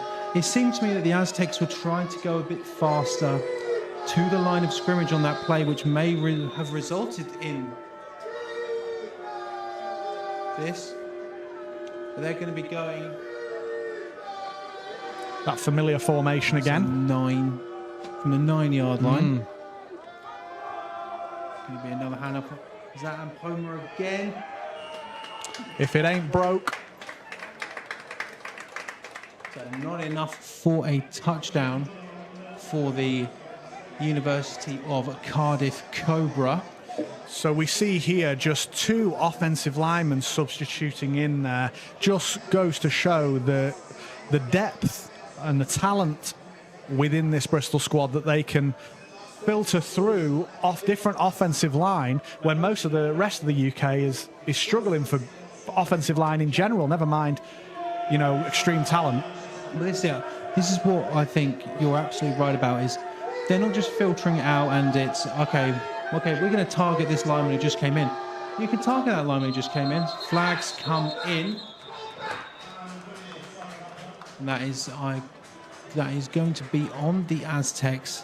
They're going to make this slightly harder for themselves. I imagine they will be starting back at the 8 instead of at the 3.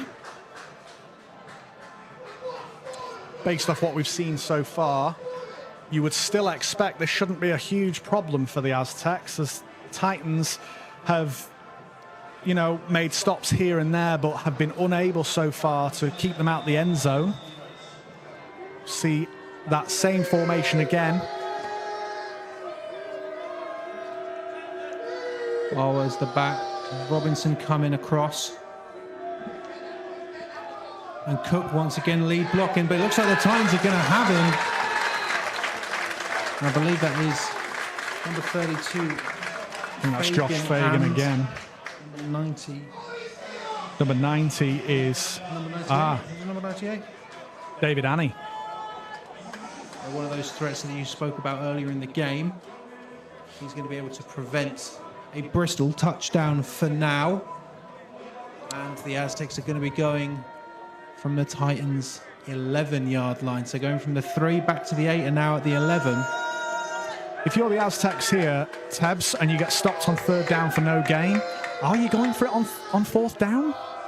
Personally, I would. There's no reason why they wouldn't. And just a shovel pass play out. It's not going to be enough for a touchdown, but I mean, a thing of beauty from Gretzinger. Little flick of the wrist, underhand throw, or, you know, a little pop out. Really smart from Gretzinger. Lure the defender in, pop the ball out, and then it's down to James Williams to make a touchdown saving tackle. On this occasion, he does.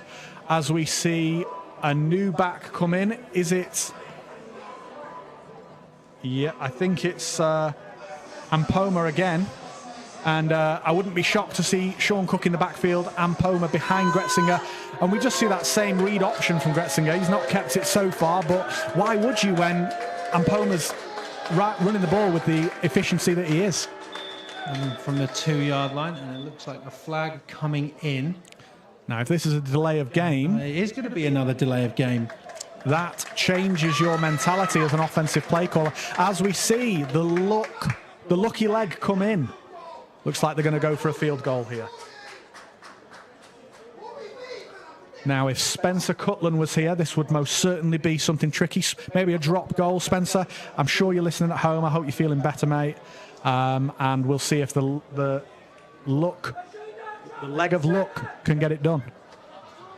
Spencer is on the sideline. So, Spencer, when you watch this back later, you can thank me for your personal shout-out. So, Luck gets it away. And it is no good. So, 21-7. keeps up the score. And one thing that I did find surprising when, looking through the stats of the Bristol Aztecs, they seem to be, really, really great in everything other than field goals. Coming into this game, 10 tries, only converting 4.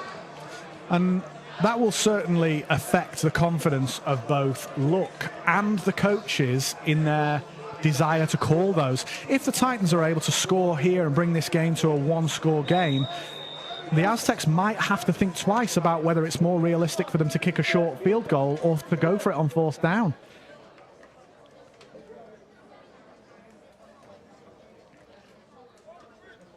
The Aztecs defense haven't allowed much from the Titans apart from that big first breakaway play. And you can see there, it's going to be a gain of, I'm going to say, 3 for the Titans. And this D-line has been absolutely crushing.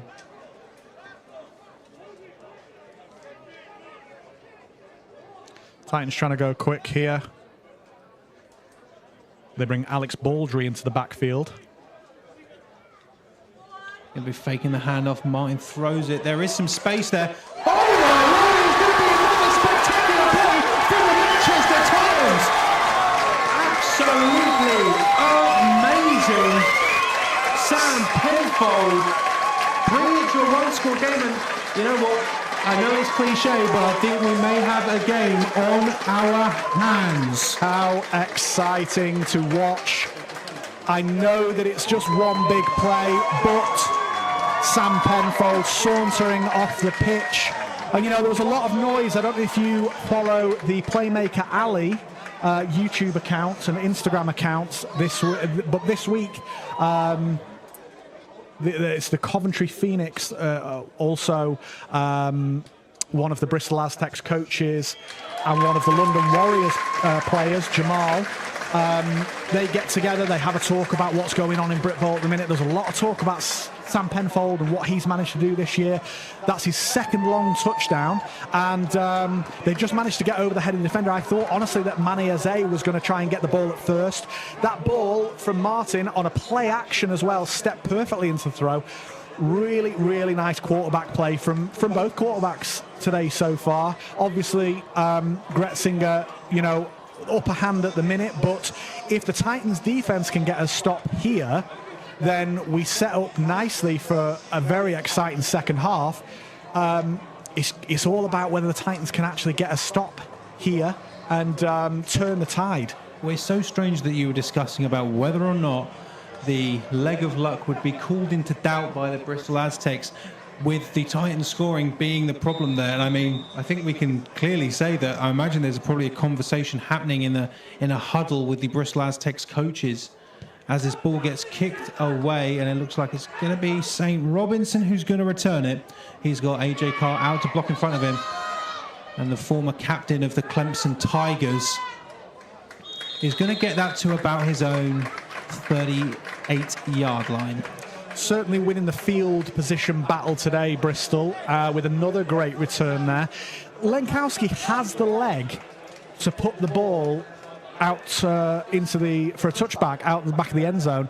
So I wonder if it's tactical or whether Lenkowski's just not getting the distance that he's looking for at the minute. But I think, to be honest, I'd rather keep the ball out of their hands, as those two dangerous returners can really break it at any point. And it's not like they've not been getting great field position so far.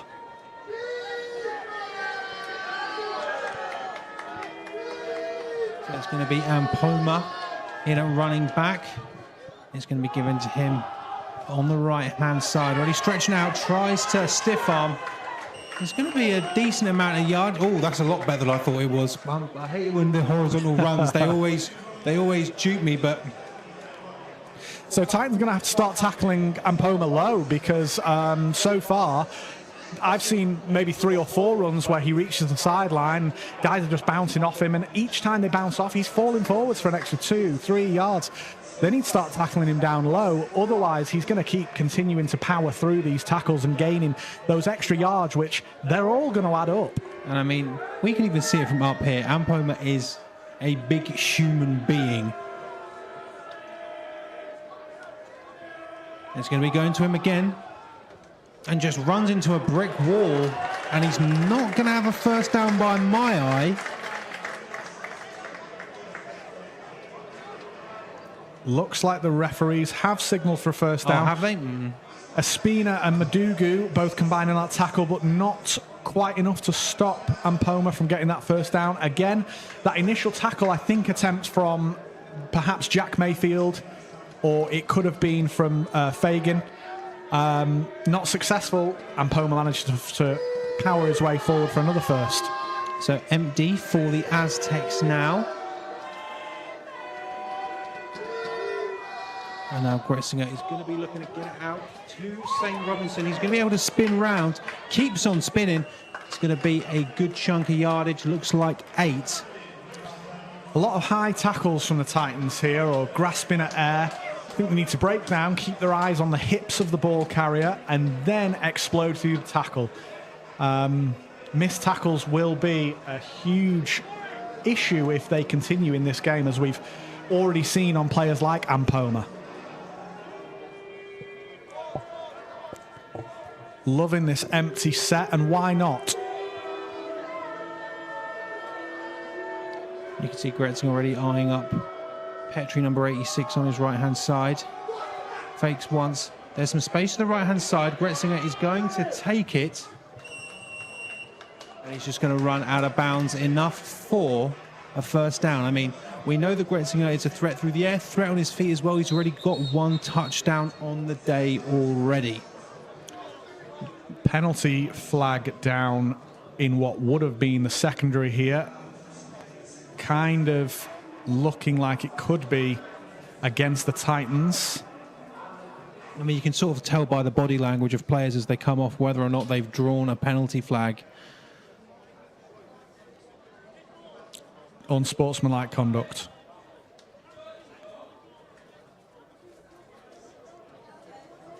I think the penalty was against Titans number 91, Ola Balaju. I mean, that is going to gift the Aztecs with a whole heap of yardage. And they can still, I believe, they're... Sean Vaughan back in the backfield. Will we get another big man touchdown, or will Rian Hudson, the OC for Bristol, elect to go to one of his electrifying receivers? You've got St. Robinson on the outside, AJ Carr in the slot. And at the bottom of your screen, you've got Harry Buckland, the touchdown scorer. Fingers of steel, Harry Buckland. So, I mean, again, you've got the master key is Sean Cook, and just... it's just the Cardiff Cobras head coach. I don't want to disparage Sean Vaughan because I love to see him get it. And he's going to have it again. And Vaughan is going to try and punch through. And he's going to have... I think he's going to just about split the sticks there. Interestingly, two Cardiff head coaches in the backfield there. Sean Cook, I believe, former head coach and player, quarterback, all sorts, Sean Cook. He's done it all. I mean, it's easy to say the Cardiff Cobras are massive, but they just are. And that's why I feel so bad that I've picked them to be relegated this year. To the point where I was on the sideline earlier, and Adam Eckhart, who currently plays for the Cobras, refused to talk to me. So Gretzinger's going to look to take it himself, and he's got a large turn of speed, and he's going to just bowl through. Touchdown. And that is going to be the second rushing touchdown of the day for Ethan Gretzinger. And I mean, the Rolling Hills prep quarterback. Most definitely a designed quarterback draw there. Gretzinger dropped back. He really exaggerated his passing motion and then took off. And with that speed, Titans didn't have the speed to get to him and bring him down as he powered his way into the end zone. Leg of luck. Almost blocked. And it's good. Looked to me like James Williams, number 7 for the Titans, could have made an attempt on that block, but decided not to dive. brings the score to 28-14 for the Titans. There must not be a great deal of time left in this half, but with the 2-minute warning left to go, with timeouts left to go, if the Titans can get some consistency on offense, or if we look at what they've had their success with recently or lately, some more of these big chunk plays, then there's plenty of opportunity for the Titans to narrow the scoreline in this game again, as we see danger, the dual touchdown scorer Sam Penfold and Brad Temple back to return with the leg of luck to kick off. I mean, I feel like the Titans have done a good job of basically proving to the Aztecs that it's not destiny that it's going to be the Aztecs and the Warriors in the final. Good field position to start with already. Temple has got speed to burn. Oh, yes. Oh, yes. He's going to get that almost to midfield. I'd say probably some of the better starting position for the Manchester Titans today, making it a real possibility that some points could come from the Manchester side before this half comes to its end. And the Titans will stay aggressive here. They'll understand how much time is left and how many timeouts they've got, but they know what they've had success on so far. Bisiriu has gained some yardage up the middle on runs, but not a great deal. Titans haven't really gone to their screen game, which is usually a staple of their offense. That could be because of who the players are or their proximity. But I'd expect a shot or two on this drive because that's what they've had success with. So run play to the right-hand side, breaking through that first wall, and that is going to go for, I'd say, a decent 5 yardage. We can see there is a Aztecs player very much complaining to the referees about some afters, but I mean, that flop was, I mean, if we can see the flop from up here. Ryan Davies, get in touch with me after the game about that flop. No, I didn't see it live, Ryan. I'm not sure, but a good game for the Titans on first down there. Brings up a down here where typically the Titans would in the past have gone for a little bit of a shot. Going to be another run play, breaking through one tackle. That looks to me to be enough for a first down. Titans got to be happy with that. Finding a bit more consistency with this run game after the orange crush of the Aztecs have managed to get through. You can trademark that one as well, Bristol. Get through that line on the run plays today against the Titans. Great solo effort from Bisiriu there, breaking tackle after tackle to bring up a first down. Players on the right-hand side of the defense here. I was just about to say, based off the alignment of the Bristol defenders, I'd be expecting screen plays here. Yet to see Titans go for many screens, but noticeably the safety and cornerback combo to the top of the screen are playing off Penfold and Eze. So I would expect, if Manchester have done their homework, to see some screen passes here. As you see, the corner and safety 10 yards off the ball.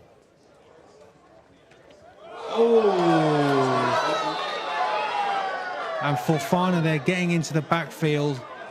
There was some, we can hear the Titans and some of the Titans fans as well, unhappy that there wasn't a penalty called there, but yeah, we can only see a certain amount from up here, but while however much it looks like a face mask penalty, it's important to note that there's no such thing as a high tackle as we get the 2-minute warning here. There's no such thing as a high tackle penalty in American football. So if Forner has brought him down by sort of wrapping his arms around, the head of Bisiriu, as unfortunate as that is, not a penalty. That might be well what happened. The referees have a significantly better view than we do here. I mean, I think we've all seen it where someone's tackled quite high and the calls for face mask come out and it's like, well, it simply wasn't. So 3rd and 12 for the Titans. They're going to have to take a shot. There is some space. And unable to bring it in. That is going to bring up 4th and 12. Not what you want, especially from the sure hands of Sam Penfold. Yeah.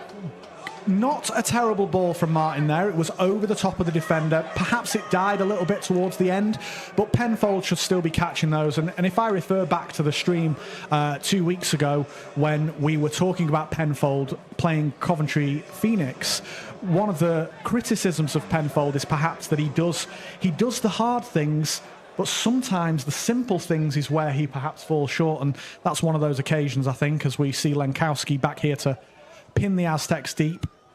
He could very well do it. He's looking for that bottom right corner. Carr is going to try and get something.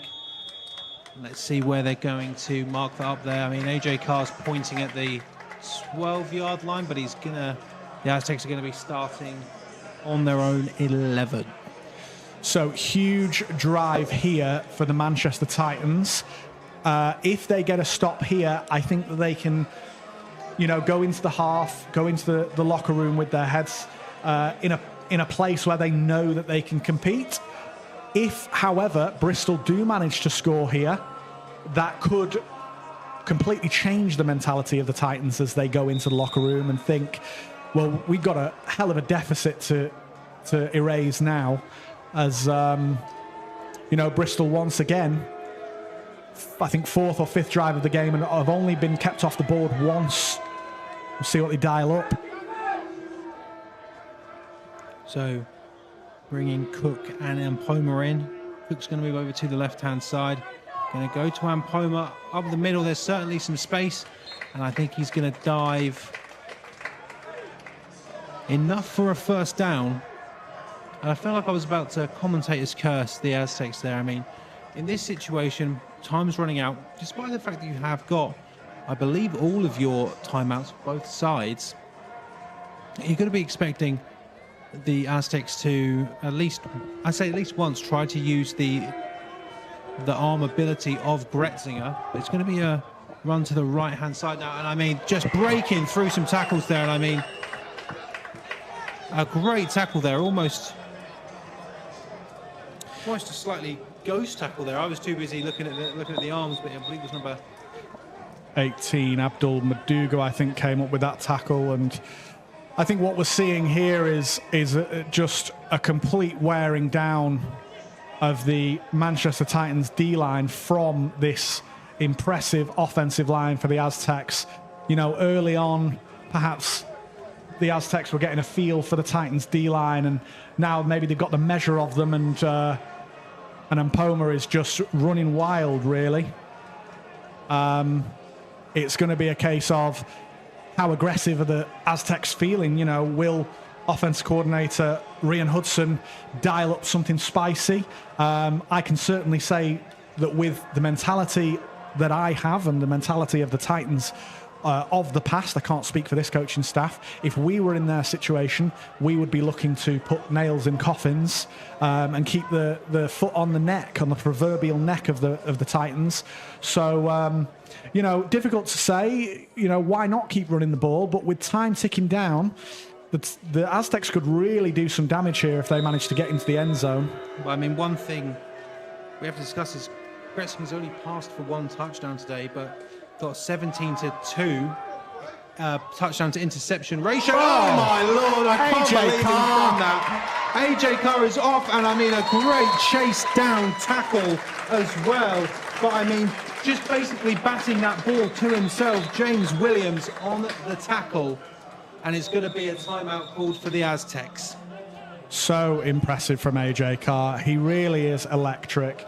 His ability to create space for himself in the open field. You saw him essentially completely alone there. It was genuinely impressive. And just the concentration to bat that ball into himself, bring it down, and then turn on the burners, which we know anyone who's watched AJ Carr before knows that he's got speed to burn.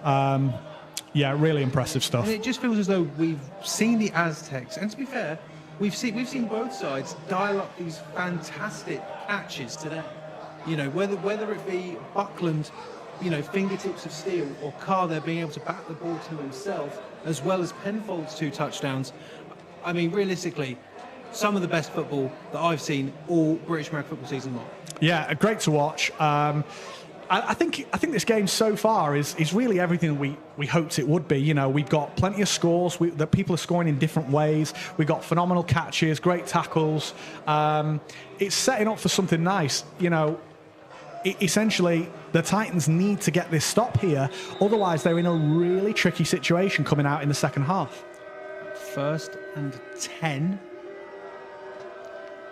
I believe the Aztecs will get the ball after half-time as well. Gretzinger is going to take it himself. But he is just floored there by the Titans. Time is ticking down. The Aztecs have only got a single timeout remaining. Yeah, so you can see there that they're trying to go quickly.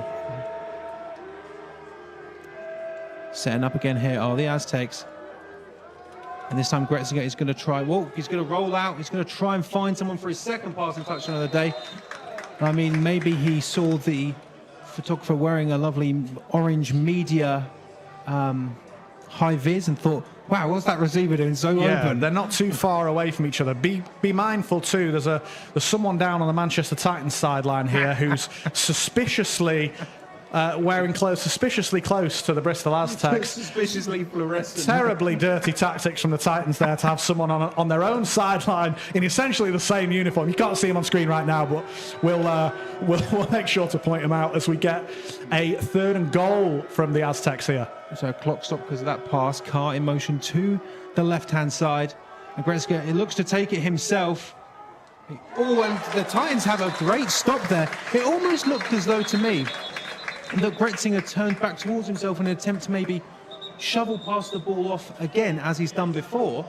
But there was just simply no one there. And I mean, a great stop here for the Titans. And it's going to be interesting to see what they do. It looks like they are bringing on the field goal unit of the Aztecs. We have seen Luck miss a field goal. Yeah, that spin was really strange. I initially thought that he'd broken away from the tackle, and then he spun, potentially not due to his own volition, and then ended up being taken down. Good show of confidence from the coaches here to come back to the leg of Luck to see if he can put them 3 points ahead. For me, it seems as though with Luck's kick, because it is more of a toe punt as opposed to a traditional sort of slice, that when you're starting from the middle of the field instead of the left hash, you've got a much better chance of it. But I could just be talking nonsense here. Almost blocked, and it is good. So 31-14 is the score. What do you think? Should the Titans be happy with that, despite the fact they've let the Aztecs score within the 2-minute warning?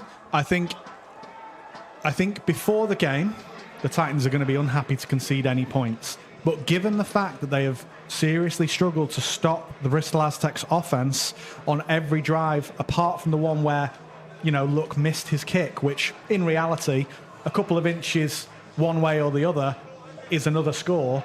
The Titans probably will feel happy with that outcome, especially given how easily the AJ Carr catch and run could have been disastrous for them. So 3 points, not ideal for the Titans, but they'll probably feel quite relieved based on how successful the Aztecs have been so far. And it feels very obvious to say this, but with that 3 points, I'd say it's even more crucial that when we come back for the second half, and I'm not discounting the Manchester Titans drive we're about to see, I feel like if that first drive for the Aztecs results in a touchdown, it's going to be a very, very hard second half here for the Manchester Titans. So there's some space around the outside, trying to cut back into the middle.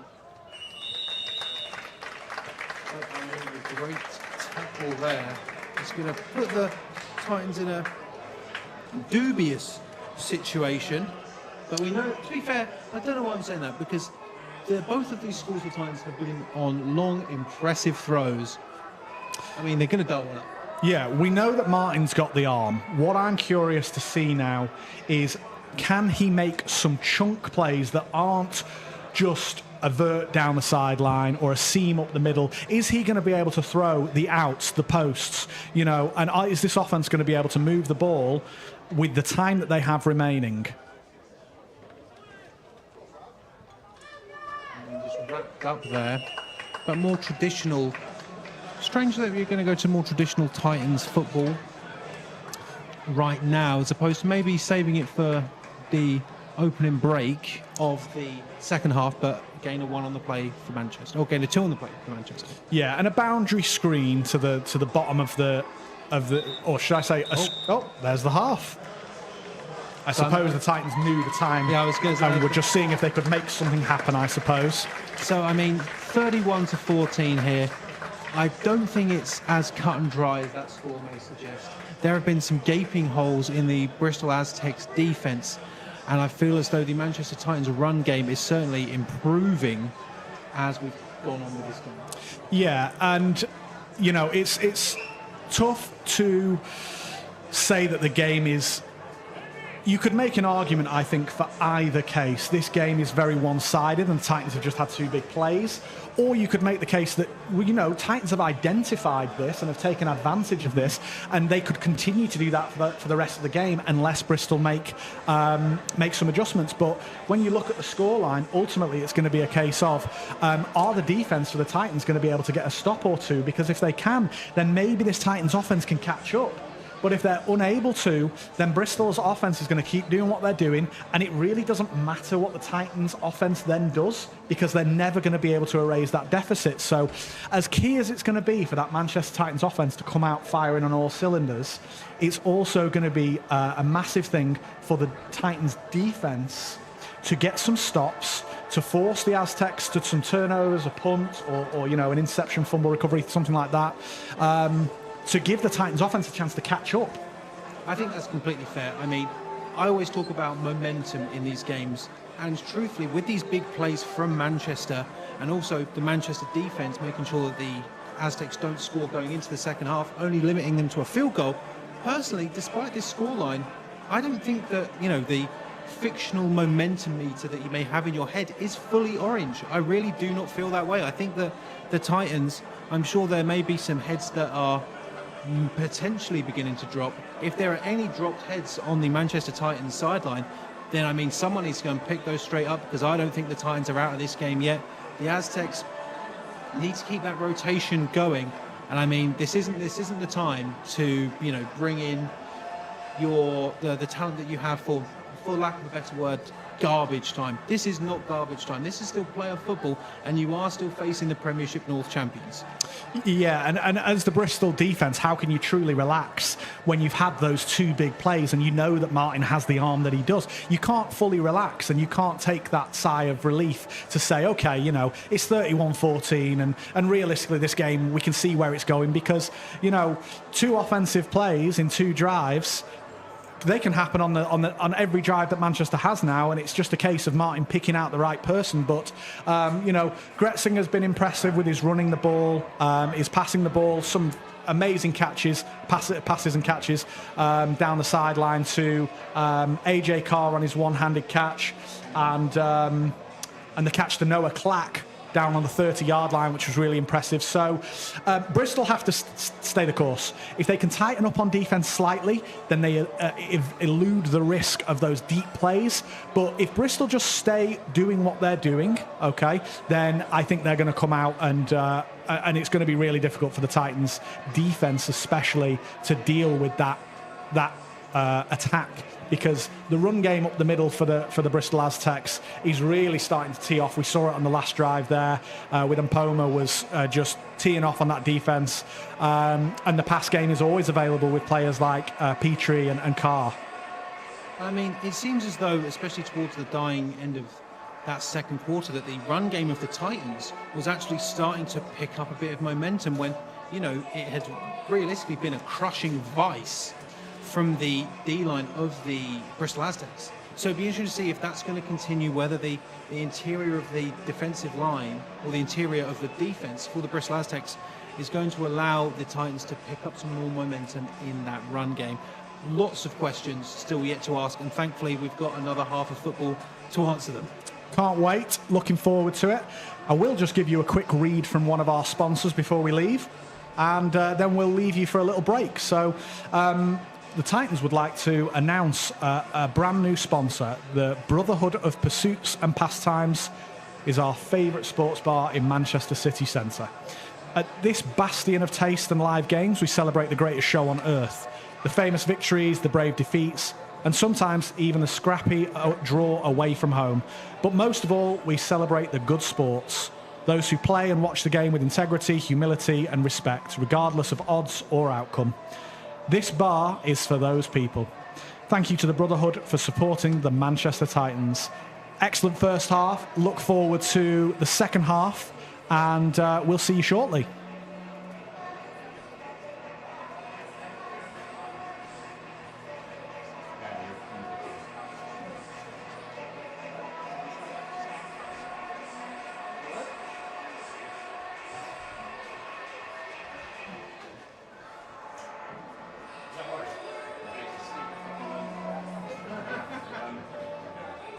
I just came up to say, is there anything you want me to do differently? So the Zoom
So there's only one half remaining before we find out one half of the teams going to Brit Ball 37 on September 7th. As it stands right now, the Bristol Aztecs have the lead 31-14. And the Aztecs are going to be starting with the ball. They've been, you know, pretty decent in terms of their offense. I believe they've only been stopped twice from scoring a touchdown, having to go for a field goal. The Titans now kicking it away. And it's going to be taken by AJ Carr. AJ Carr's going to have some space here.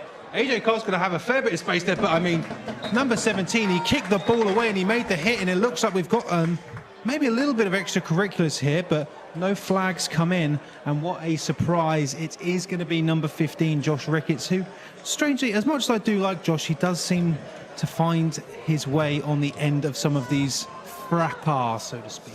Well, you want the scrappy players, you know. Every team has that guy or a few guys who, yeah, they might draw a couple of flags here and there, but ultimately you need, I think, to quote Martavius Bennett, he said, you want guys who are going to eat with their hands, not knives and forks. I mean, that is Josh Ricketts in a complete nutshell. He's abominable for a reason. So Cook moving around here. I mean, Cook is the master key here, but does, to be fair, I will say that I was expecting Cook to make a bit more of an impact block there, and not going to be a whole lot on the first offensive play from the Bristol Aztecs of this second half. Well, the Sean Cook fans don't want to see Sean Cook on the edge. They want to see Sean Cook going up the middle, taking on a linebacker, splitting him, and paving the way for Bauer and Mpoma. And that is Bauer going off. So we spoke earlier about this game in terms of who are the hot hands here. And for me, for the Aztecs right now, it's Mpoma. Absolutely. He's been unstoppable. He's a massive human being. Bit of a low snap there. Goes to Mpoma straight up the middle. And I mean, it just seems as though there was that dead stop where it looked like he's not going to be able to get any more yards. And I'd argue Mpoma fighting through there, being able to gain those extra 2 yards is probably one of the key difference makers between the Aztec scoreline and the Titans scoreline today. Yeah, I think it's indicative of the level that we're seeing here from the Aztecs, that throughout the regular season, when the Titans defenders have come up against a ball carrier, typically the tackle is made, a secure tackle, but we're seeing Mpoma breaking multiple tackles on each play here. So 3rd and 4 now for the Aztecs. A stop here would be absolutely amazing for the Aztecs. Oh, and I can't believe that Mpoma caught that, and he's going to keep going. I mean, this man is an absolute machine. There is a flag on the play, though. But number one, another spectacular catch from a Bristol Aztec. Well, pardon my ignorance here, but pre-game, you know, we're mentioning all these names like Emmanuel Bauer, AJ Carr, St. Robinson. And in actual fact, Mpoma is the one who's putting on a show here. As someone who's not watched the Bristol Aztecs consistently throughout this season and has never watched the Cardiff Cobras. That's terrible. I'll try and rectify that. Do they have live streams? I've done a few. I'll make sure that I'm... It clashes with my university schedule. Scholarships are available. But I'll certainly be keeping my eye on Mpoma from now on. You winning Div 1 this year? What do you think? I feel confident that we have everything we need to do that. Now we have to do that. I mean this, and this is going to be a big prediction. I cannot wait for the inevitable matchup of the Lancashire Rams versus the Edinburgh Napier Knights. We're going to get back into it for 3rd and 4. Gretzinger's going to drop back. He's going to be... Oh, he's going to stumble. The ball is out. The ball is out, and he's picked up. And that was an absolute... Oh, I mean... Wow. The air... Gretzinger is down. Oh. No, I like... Now... We'll cut away from the visuals there. Gretzinger is down. He is moving, but does look to be in some discomfort. I believe on the rules, that fumble, given that it was recovered by the Bristol Aztecs, should not be, it won't advance to where the fumble was recovered, and therefore will not be a first down. That will bring up 4th and 2 for the Bristol Aztecs. I mean, Noah Clack there. He's been fantastic in terms of receiving the ball, but I mean, being able to recover that fumble as well. Gretzinger is back on his feet, jumping around here. I mean, let's be honest. Let's say Gretzinger is down, he has to take some plays off. They've got Luis Benzies in at quarterback, who was their starting quarterback last year. I mean, it's not so much a, you know, when you see some of these, especially in Britball, starting quarterback goes down, the game really changes. But I mean, Benzie's still a quarterback that you don't want to trifle with. Absolutely. Young, talented quarterback. Benzie's had years of familiarity in this offense with these players. So if Gretzinger does end up missing some time today, you have a more than capable quarterback in Benzie. So it's going to be the punting unit. It's going to be a 4th and 1 for the Aztecs from the midway point of the field. They're going to try and pin them into the right-hand corner. Oh, this could be fantastic. It's going to go for a touchback. I mean, just a couple of, I think maybe 3 or 4 inches to the right-hand side. The Titans are starting on their own 1. Yeah, and interestingly, I think that was Tom Bowering, so not the leg of luck. Oh, yes. I could see him walking off the pitch. I mean, let's be honest. The leg of luck, whilst good, has been inconsistent, and I think, you know, having a specific punter is a better idea. I'm trying to, despite me joking about the hypnotic orange of the Bristol Aztecs side and being able to see everything, I'm trying to see if there's any movement from Gretzinger, but it doesn't look like there is, so I'm going to say I'm going to expect him back in. It's going to be a run play for the... Oh, no, I was faked out there, but... Read option play there. Martin kept it and ran straight into number 25, who I believe is Ali Trafford, based on previous years. Yeah, that is Ali Trafford. Former University of Bath Killer B.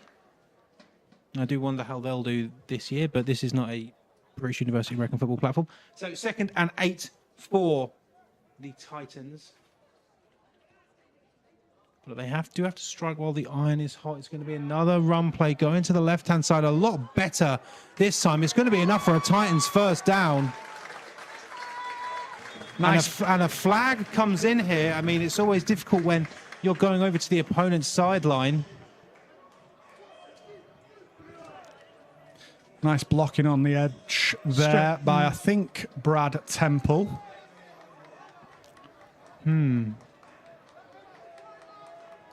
Let's have a look at this. I think this could be damaging. I mean, it looks, well, it's going to be on the Aztecs.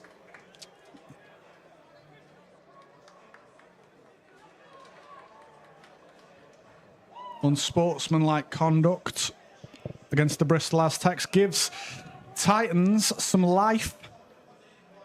I mean, obviously, when you have a player that has just completed a play, running over into your sideline, you have got, you do get that feeling to just, I want to say something to you. Like, I just want to. But, I mean, we can see there that something has happened, and the Aztecs have given the Titans a good bit of yardage. Great catch there. Penfold has got it again. And, I mean, another first down for the Titans. Titans looking pretty good. Yeah, nice play-action fake there by Charlie Martin. Fakes the counter to Bisiriu, rolls out. He's actually looking for the outside here, but ends up, Penfold finds the space in the middle, hits him, and back-to-back first downs. I mean, that flag could be absolutely crucial. Martin's looking to throw it again. There is some space, another completion for the Titans, and that's going to be 8 yards, it looks like, for Manchester. Yeah, and Martin staying away from Eddie Onamade. If you'll notice at the top of the screen, or to the right-hand side of the screen here, Onamade, number 0, coming back over to the right-hand side. It could be that he's playing the boundary, but in previous years, when we had receivers like Anoush Fulford and Max Gracie-Ainscough, Onamade would shadow the most dangerous player. So it's going to be a run to the left-hand side. It's going to be enough for a first down for the Titans. And I mean, This is completely uncharacteristic from the Manchester Titans that we saw in the first half, and that is exactly why I'm happy to be here commentating this game. This is what we were talking about the Manchester Titans need to do. They got the stop defensively. So whatever adjustments George Foster, head coach, and defensive coordinator James Dean have made, they've kicked it into action. They've done exactly what they needed to do. Now, if they keep this consistency going, they put themselves in a really good position. It feels like they're going back to that, the shock and awe that they had right at the start of the game, to the point where, these first down, and the Aztecs have taken a timeout. Absolutely. And, I think what Martin is probably doing is he's picking and choosing between what he sees here. So typically the Titans' way of doing it was you would read box, field, boundary. So count how many players are in the box. Okay, well, that helps me make a decision on the RPO game, the run-pass option game. And then after that, you might go to the boundary, see, okay, do we have a numbers advantage? If we don't have a numbers advantage, do we have a matchup advantage? And if not, we go to the field, have a look at the field and decipher what we feel about that. And I think that Martin is doing a better job of that on this drive, albeit 3 or 4 plays. However, so far, we're looking at, 4 first downs, I think, on this drive. Now, red zone is where it gets really tricky inside this 20-yard line because everything is compressed. The Bristol Aztecs box can play more aggressively, and the DBs, the safeties, the cornerbacks, they can play man coverage, they can play zone coverage. I wouldn't be surprised to see some tricky formations here. And that was the right hand side, but broken up there. And by that man, Eddie Onamade. I can assure you that in scout preparations, the whole Manchester Titans coaching staff and players, they will know about Onamade. They'll know to avoid him and only take really certain or as close to certain chances at him as you can. In that instance there, I think it's a really unwise decision for Martin to attack Onamade. I appreciate he's to the boundary. Oh, we could have something here, and it's going to be another touchdown for the Titans. And I mean, absolutely sensational from the Manchester Titans. They are back in this game. Now, that is Connor Greenhalgh, and that is exactly what I'm talking about. So, on the previous plays, I'm saying let's not target Eddie Onamade unless it's a certainty, okay? I stand by that. However, when you run a fake screen and go, that is not targeting Onamade, and Charlie Martin will have a check down option there if Onamade was to drop deep, but in this instance he doesn't. Pip goes through the posts. We now have a 10-point game. If the Titans defense can get us another stop, Titans are in a really good situation. Bristol Aztecs offense is going to be keen to respond here. Will Gretzinger come out, or will we see Benzie? I mean, that is the real question. We can see here that on the field, it's going to be St. Robinson and Carr, the return men, both of them exceptionally dangerous for the Aztecs. But I mean, the big question will be who is going to be the quarterback right now. I'm trying to see on the sideline if I can see. Gretzinger looked in good spirits when he came off the pitch, and I don't believe he spent any extended time with the medical staff. So I would honestly be surprised if he didn't come out here. I mean, I can see Gretzinger. I can see Gretzinger there just at the 33-yard line. He has got his helmet in his hands. I'm unsure if I can see if Benzie has his helmet on. So it could just be that Gretzinger wants to have a bit of a better look. Yeah, Benzie doesn't look like he's warming up. And it's going to be St. Robinson who's going to have the catch. AJ Carr with a good block out there. St. Robinson is going, and oh my lord, what a collision. And it is Alex Lankowski, the kicker. And that is the second time we've seen Lankowski have to make a tackle. And I mean, that's a big kicker. I don't want to be running into him. Oh yeah, as a specialist kicker, Lankowski knows his his forte, kicking, punting. However, this is a guy who works in a gym, is constantly lifting. He is not a small man. Former running back, not afraid of contact, Alex Lankowski.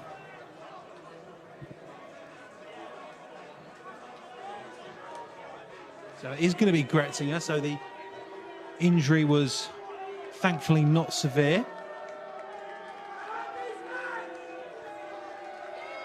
Bawa in at running back for the Aztecs. Bawa's going to have a bit of a stutter step there. He's going to get a decent amount of yardage. I'm going to say, oh, actually, given where the sticks are, that's a pretty good chunk. I'm going to say 6. To my eye, anyway, it looked like the snap was maybe... Well, there was some movement up front, and there was a little bit of mistiming, but the Aztecs managed to get something going. But that could just be... I don't know. It could just be my eyes. I don't know. So 2nd and 4 for the Aztecs, trying to get into Titans territory. Barber joins Gretzinger. No movement from the Titans. Going to go to Barber again to the left-hand side. He's going to have enough for a first down as he tries to get outside, but he is going to get taken out of bounds. Yeah, and the defensive line for the Titans at the minute is getting washed wide. And there is a flag on the play. All the tackles for the Bristol Aztecs are doing is washing the defensive ends wide. Bauer is coming through that gap, and he has the speed to beat the linebackers who are trying to flow outside. You see Abdul Madugu coming off here to have a chat with defensive coordinator James Dean. We do have an unsportsmanlike conduct penalty on the Bristol Aztecs, though. And it seems as though, the conversation that we had about this being a not flagless game, but a game with minimal flags has gone not out the window. But I mean, in the second half, unsportsmanlike conduct penalty on the Bristol Aztecs. I mean, is this an indication of them potentially becoming slightly rattled here? I mean, something that I said to Sam during the halftime break is the Bristol Aztecs need to not get too cocky, or they're going to get surprised by the Titans. And when you're drawing these penalties, and it looks as though the Aztecs it looked to me that Gretzinger may have been taking the second Aztecs timeout, which would be not ideal. But if they get too cocky, they're not going to do it. Another low snap there. Gretzinger is going to roll out to his right-hand side and looks to fire it. He's going to find a man, and he's going to be able to scramble for that first down. I think that was Noah Clack on the reception again, making important catches to bring Bristol out of tricky situations. But I imagine that Bristol, playing the Warriors, playing the London Blitz, they'll have that mental fortitude and that resilience to fight back from when they're in situations that are less than ideal. However, they really have to stop racking up these what I would call unforgivable penalties. I mean, when they're like 5 yards for a holding, yeah, maybe, but 15 yards for a dead ball unsportsmanlike, no. Now he's going to go Bauer. He's going to get stopped there, but he's going to be able to keep on his feet and just fall forward.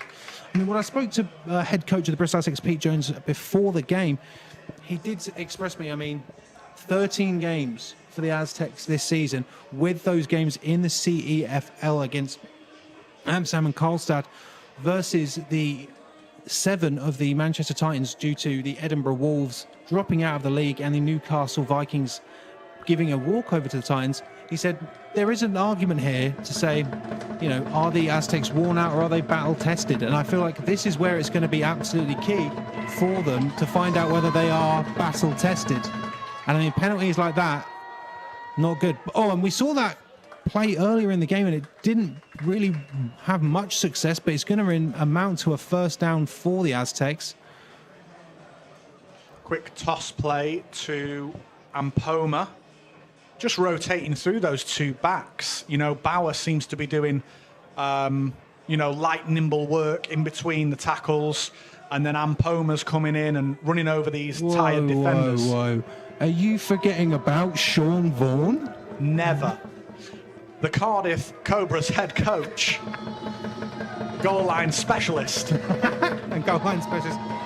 So Cook is going to come in, and we have got Ampoma back in at running back for the Bristol Aztecs. Cook's going to go low, and it's going to allow Ampoma to get through, but not have too much yardage. I'm going to say only 3 for Ampoma.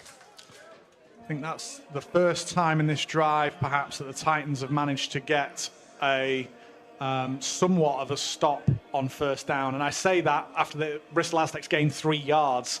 But typically, we've been seeing 6+ yards on first down rushes from the Aztecs on this drive, and I suppose throughout the majority of the game, really. So, if I'm the Aztecs, I'm going back to the well again. But if there's a matchup you like out here, second down, close to the goal line, now's the time. So Gretzinger going to drop back, going to step up into the pocket, this time to the left-hand side, looking for St. Robinson, but firing it far too far over his head, and we do have multiple flags on the play. So they did take the shot on the second down. Gretzinger had plenty of room to run if he liked it, but he liked the look to St. Robinson. I mean, when a QB's scrambling out the pocket, normally the yellow flag comes out to indicate a lineman may be a bit too grabby, so to speak, but the penalty... Could have been lineman downfield as well, potentially. I wish that wasn't a penalty. Only so I could catch the ball. So holding on the Aztecs. And then DPI, defensive pass interference. And the reason that's so difficult for an offensive lineman is you can't see your quarterback. You've got your back turned to them, and you're just trying to do your best efforts to keep them clean, to keep them safe. And when the quarterback rolls out to one side, quickly the defender moves, and you are essentially left kind of grabbing to try and make sure that, they can't get to where they want to. So unfortunate for the Bristol Aztecs, but not too dire of a situation. Still second and... So it looks to me that both Ampoma and Cook have gone over to the sideline, and given that it's an empty formation, are we going to see some more magic from Gretzinger? He's going to step up in the pocket, evade, and fires one. Oh, and that is going to be caught for a touchdown. Absolutely fantastic. And being able to dive through here. That is Joshua Petrie again. But there is a late flag, I think it was. I think that's for celebration. They were very, very, very happy that Josh Petrie was able to get a touchdown there. I think maybe slightly too happy not on their sideline. I'm very much in the mentality of let them celebrate, really. If it's not a pre-designed thing that kind of takes aim at the opposition, then I love a celebration, really. For me, it's obviously if they're doing things that are quote-unquote uncouth towards their opponent. Yeah, that's going to be a celebration penalty on the Aztecs. And normally I don't try and, say anything about our referees here. But... Did they? Yeah, they did call it on the Aztecs. Yeah, I think I think it was a bit harsh. Yeah, that's my personal opinion. But I completely agree, just because that was more so, Petrie and the other receivers and Gretzinger as well, just sort of jumping up and down in celebration. Yeah. Didn't look too bad for that, for me anyway, but it's going to be 37 to 38. Oh, no. 37 to 38, one more time. 21 to 38 here for the Aztecs. And the Aztecs... For me, they just have the answer. Absolutely. I mean, sorry. I was just going to say that, there's so many options available for the Aztecs.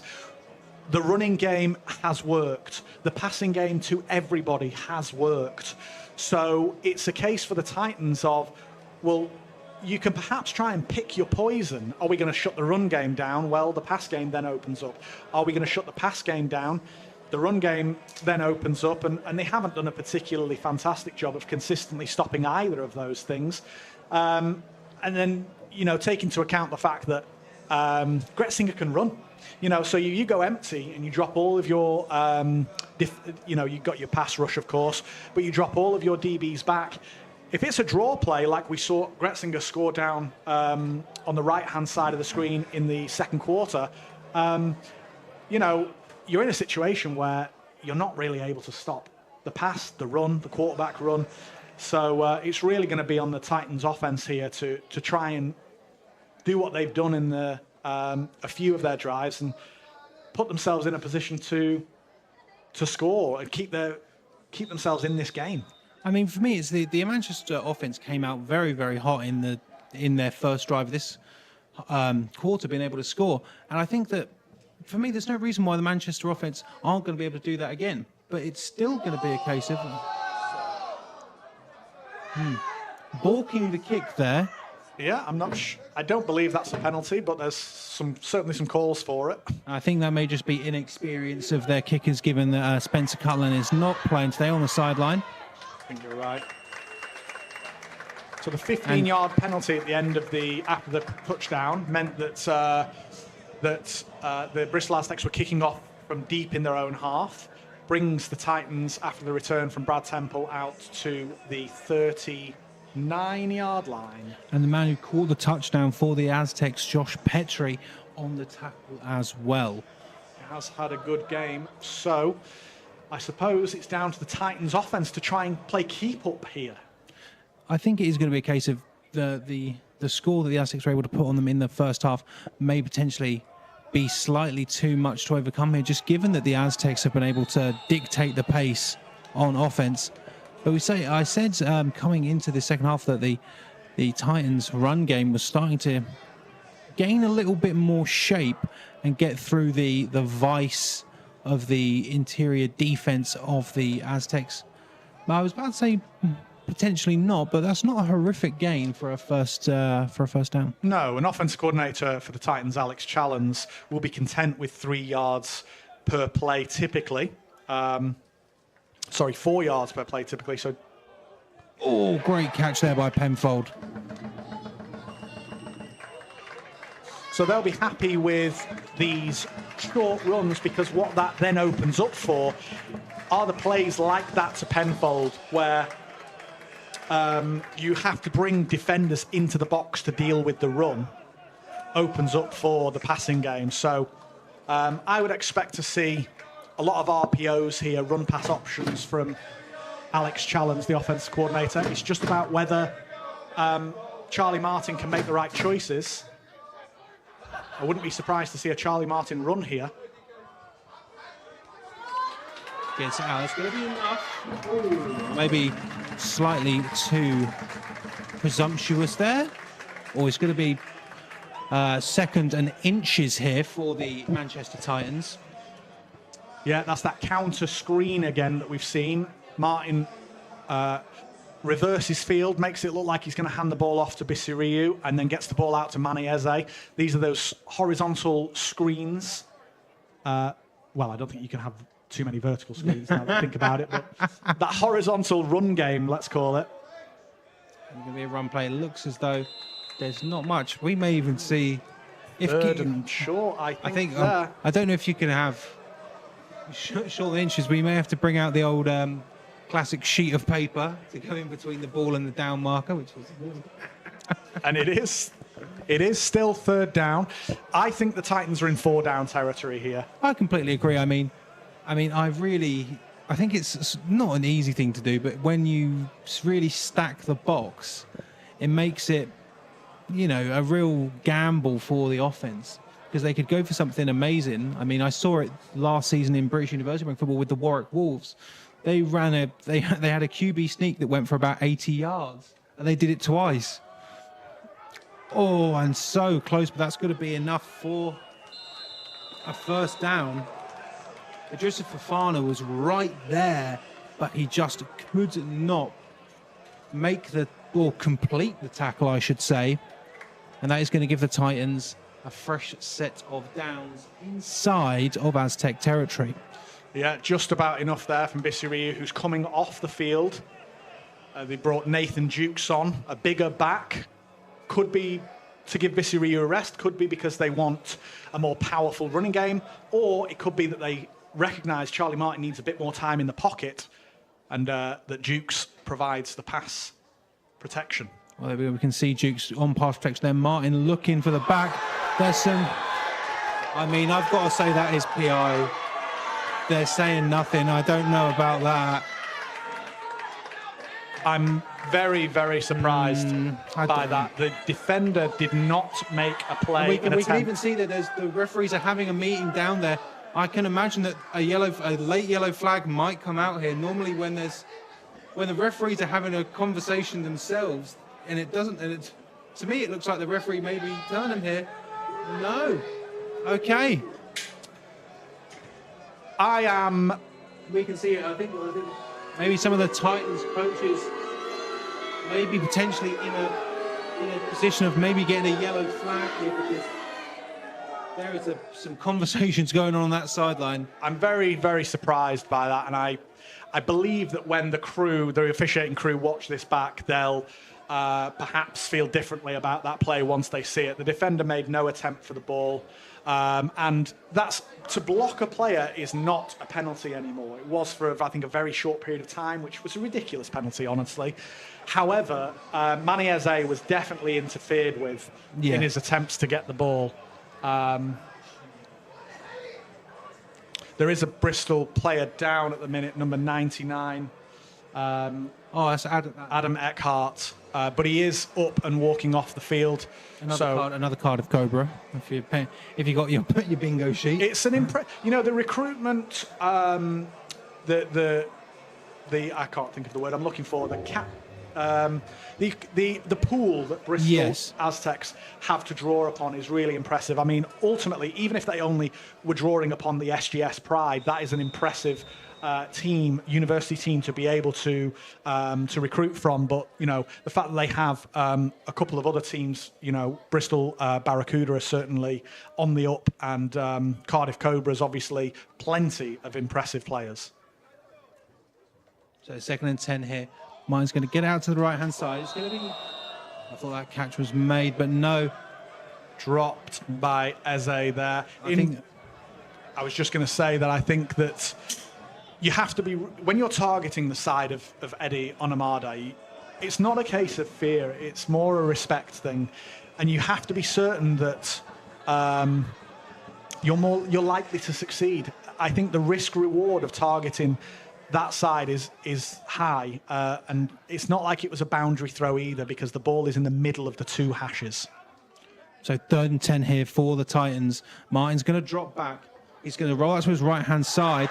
He's going to have some space. He manages to get past one. Eddie Onamada was right there. But, I mean, after that call was not made by the officials, but Martin knew he had to put the Titans on his back and give them a first down and continue to have a fighting chance of making it to Brit Bowl 37. Yeah, Martin calls his own number there, keeps his eyes downfield, but once the pocket collapses, gets outside. Fauna stumbles, fortunately for Martin, otherwise he was perhaps toast, but manages to get the first down, keep the drive alive. And I feel bad, like saying we've seen it a couple of times that Fofana's right there, and it's inches away from Fofana making a legendary play. But I was going to say, if that was Fofana, that would have been absolutely fantastic. But no, that is the leading tackler of the Bristol Aztecs, Ryan Davies. Yeah, great timed blitz there, exploded through the hole, met Bisiriu in the backfield, and brought him down for the loss. So that's a loss of 2, maybe 3 yards. Puts Titans a little bit further back. You don't want to lose yards here, but having a bit more room is not really too much of a problem for the Titans. It is man coverage by the looks of things. He's really moving over to the other side. It's going to go to him right into the left. He's going to stumble. I mean, that's exactly the opposite of what the Titans needed on 2nd down. Interesting call on a 2nd and 12 there for the counter, which I don't believe has worked with too much success here. I think that the Titans play caller, Alex Challens, and Martin, the quarterback, need to take a look at the numbers outside of the box here and pick on these matchups. Sam Penfold has scored 2 touchdowns on this defense already by getting over the top. Now, maybe over the top isn't an option here, but you certainly have the middle of the field open with the 2 high safeties. So 3rd and 13. Martin's going to roll to the right-hand side. There is some space, and it is going to be caught. And it's not going to be a touchdown, but it is going to be enough for a first down, and that's going to be very, very close. So Sam Penfold hits the middle of the field in between the 2 high safeties. I have seen football before. And, a good Good play design there. Penfold, I don't know if it's by design, but he runs the post, opens into the middle of the field, and he sat down in the middle of the field. As we move to the fourth quarter here, this is going to be, in my opinion, the most important few plays of the game for the Manchester Titans here. I mean, it really is a case of this offense for the great catch by that lineman on that water bottle, by the way. I wish you saw it. It's going to come down to the defense of the Titans here. I mean, if they can, limit the Aztecs in scoring anymore, and the offense for the Titans, which is doing well, has been helped out with some, let's be honest, egregious penalties from the Bristol Aztecs. If the defense can keep the Titans in this, the Titans have a chance of winning this football game. Yeah, absolutely. And the Titans will feel that way. The Titans, especially the offense, they've had this drive and maybe the odd play here or there, Martin getting outside the pocket of things, it's a broken down play, and the Aztecs can look back on that and say, okay, well, as long as we limit that, as long as we do this. But ultimately, the Titans are driving. They are getting that consistency offensively that we were saying they're going to require. However, with the amount that the Bristol Aztecs are running the ball, the clock is ticking, the Titans are also still running the ball. And in reality, is the payoff, or has the payoff from Bisiriu been so great that they need to keep running it? Well, I think the clock management is going to be more important. So it goes to... No, it doesn't. Martin's got it. And just knocked away. I think Martin needs to be a bit more sensible with the football there. The defender was in a trail position, and there's not a lot of room to work with down here. I think that passing over the middle when you're within the 5-yard line is extremely risky, and usually you'd only see maybe a little tight end release, but the end zones are quite short here as well. Realistically, if we're looking to pass the ball, it needs to be outside. Note that Onamade is to the bottom of your screen, covering number 1 Brad Temple. So a crucial one here goes to Bisiriu. And I think he's going to have that one. It's going to be a touchdown for the Titans. And I mean, now it's time for the defense to get to work. The offense have delivered. But it's time for the defense to keep the Titans in this game, as we do have, by the looks of things, an Aztec down. Yeah, so I think that, exactly as you said, Titans offense has upheld their end of the bargain. Now, that I'm not talking about throughout the entirety of the game, because obviously we do have the inconsistencies in the first half. They weren't able to create consistent drives. Their touchdowns did come from big shots. However, the ask was consistency coming out of the second half. Titans offense has delivered. The ask of the defense was to get some stops.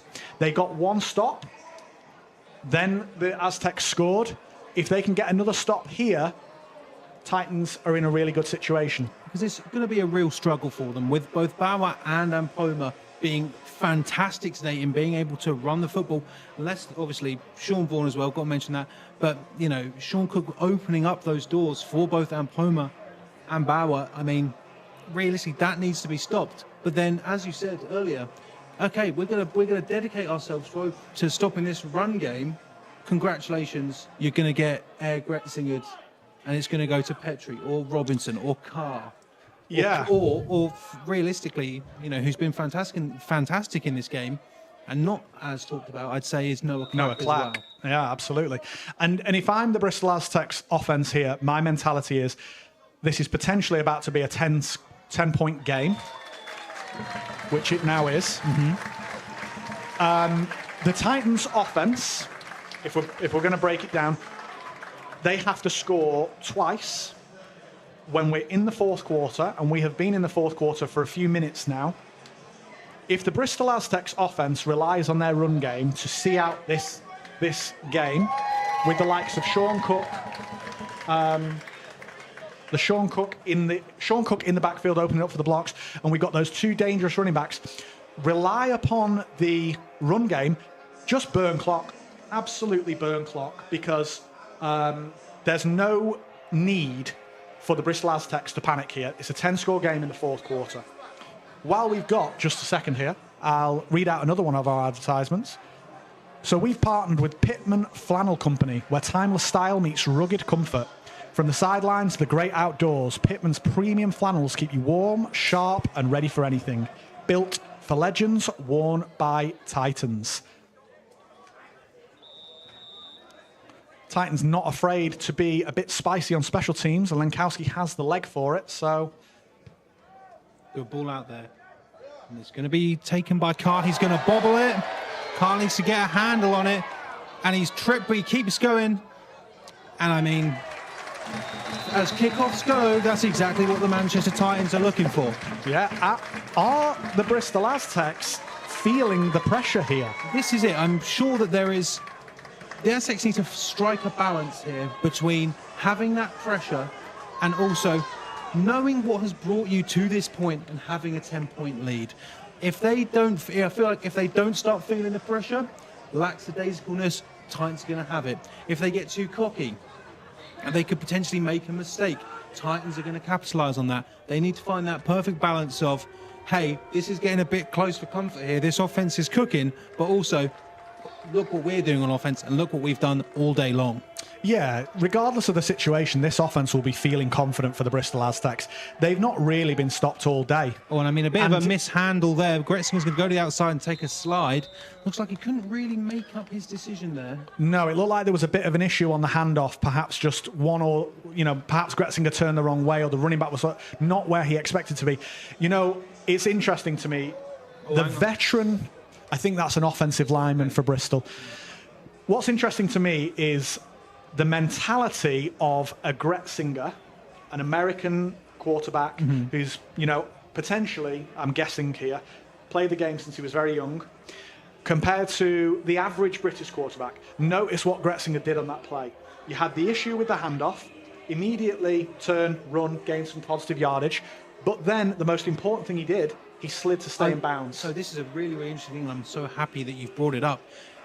It's one of these key things that Gretzinger does compared to the British quarterbacks. Absolutely. We see. Because Gretzinger knows he can run, he can outrun some of these British defenders, but how many times do you really see a British QB who's on the run take a slide in the way that Gretzinger does? A perfect American football quarterback, I do not want to be hit, slide. It's very, very rare, and it seems like it's, not as important of a skill, but it's something that he's been able to utilise during this Bristol Aztecs season. We saw it a lot during the London Warriors game that they had with the draw, where he'd be chased out of the pocket, gain these yardage. I mean, only 2 yards by the looks of things right now, but it is very interesting that you bring up that, an American QB sliding. I know that Ethan has played, at the very least in high school, which, given I'm not entirely sure how old Ethan is a very, very extended period of time. Yeah, and it's not something typically that I think the average quarterback practices or is preached to about. The quarterback will take a big hit and the head coach will say, no, please don't take that hit. But then again, practicing sliding is something that you have to do, and it's only something that we did at Manchester over the past 2 seasons, really. Sam Pomer is going to move behind Gretzinger for this 2nd and 8. He's going to fire out, and his fire goes over the head of St. Robinson. Importantly for Manchester here, stopping the clock. I think that the Titans' defense has had no real answer for this run game. So I'm surprised here to see, maybe they were trying to catch the Titans' defense off guard, and if they complete that to St. Robinson, maybe he's away to the races. So I don't want to be completely critical of the decision there, but I think your aim here is to win the game, and you can win the game with the battle of fatigue. I mean, given, obviously, if the Bristol Aztecs do not go for it here, this 3rd and 8 could very well be the most important defensive play of the Manchester Titans' entire game. I think based on the consequences, it most certainly is. So here we go, 3rd and 8 for the Aztecs. Titans need a big stop here, and it's going to go to Ampoma, and Ampoma is a big man, and he is going to have enough for a Bristol Aztecs 1st down. Yeah, and I personally see no reason why Bristol can't just rotate through Ampoma, through Bauer. You know what? Throw Sean Cook a carry, throw Sean Vaughan a carry here and there. Why not? Because currently the Titans defence doesn't really have an answer. You know, we saw Espina really happy about his tackle there, and not to take away from a good tackle against a big back, but, you know, he's just rumbled forward for 8 yards and a first down in the fourth quarter of a game that you're trailing. You know, when the Aztecs coming into this game, as a team, averaged 6.32 yards per rush. That's a big stat line, and I mean, you can see why they're in the playoffs. Goes to Ampoma again, and Ampoma is going to have a decent chunk of that first down yardage. In fact, I think he's going to have 9 of it. Yeah, improving that rushing average here today. Titans have got to find a way to shut down this run game. I understand that playing man coverage at this point in the field and selling out to stop the run is high risk. But ultimately, I think that your season is on the line in a 10-point game in the fourth quarter. And I'd be hoping or expecting that the Titans would essentially sell out to stop the run a little bit more. So Ampoma moving next to Gretzinger. Goes to Ampoma again. He's going to go to the left-hand side. Again, flag comes in.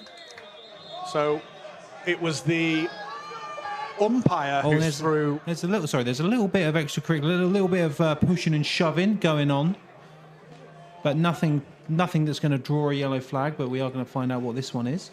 Umpire threw the flag there, so I would assume that it's either offensive or a rarely seen defensive holding penalty. It does look like the Bristol Aztecs offense has marched themselves back, and it certainly is.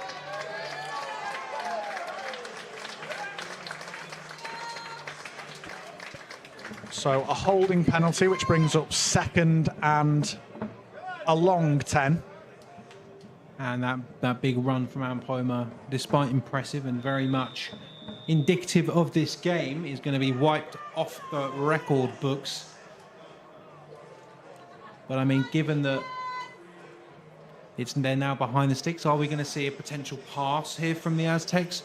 But truthfully, I think I've got to agree with you that, you know, if it ain't broke, don't fix it. Despite the fact that Ampoma is lining up, he's going to join Gretzinger on his left-hand side. High snap. Fakes out, and they are going to have a shot here, but that ball is going to go incomplete. He was looking for AJ Carr, could not find him, but the clock does stop here for the Titans, 3rd and 11. Yeah, dart, throwing a rope from Ertzinger there, but unfortunately, probably could have done with being a little bit more patient and floating that ball out. I think that safety, Josh Fagan, was in a good position if the quarterback tries to get that ball there early. If Ertzinger's a little bit more patient, he's got AJ Carr over the top, and Fagan's probably not in a great position there. So 3rd and a long 10 here. And it seemed as though there was a lot of talking there, but we can see now that I believe that is tailback, pass protection you would expect. So Gretzinger's got a lot of time in that pocket. He tried to step up, he's going to go to the left-hand side, tries to just push it to Robinson, but he is absolutely creamed. Big stop there from James Williams. Titans defense, Titans sideline, and the entire crowd here, emphatic roar as we make that stop there. We are looking at a 4th and 3, and we can see, I think it's Bowering, Tom Bowering back to punt. See the strength of his leg as Sam Penfold is back to return. A huge stop for the Titans defense there. I mean, we saw the Aztecs get a blocked punt about in this same range. Ball bounces up off the floor, and it's going to be taken by Bowering, and Bowering has got some space, and Bowering has a first down for the Aztecs. Unsure if that was completely designed, because that ball was wobbling about on the floor, but Bowering gives the Aztecs some new life. I believe, Tebbs, that will be the key play in this game that defines the result and sends the Bristol Aztecs to the national final. If they get a stop there, whether it's the punt, you know, Manchester in with a shout. if they tackle Tom Bowering on what I believe was an accidental, not an unplanned rollout, then Manchester are in with a really good shot. But I think that could be too much to come back from. I'm going to say, strange to go empty set here for the Aztecs. Gretzinger's got a lot of space, got a lot of time. He's going to take it himself to the left-hand side, and he's just going to wobble his way out of bounds. Clock does stop, but I do agree. I mean, that was fortuitous for Tom Bowering there, and I'm sure. I mean, if that was a unplanned fake punt there, then I'm sure that by the end of this game, Bowering will be lifted upon the shoulders of the Bristol Aztecs.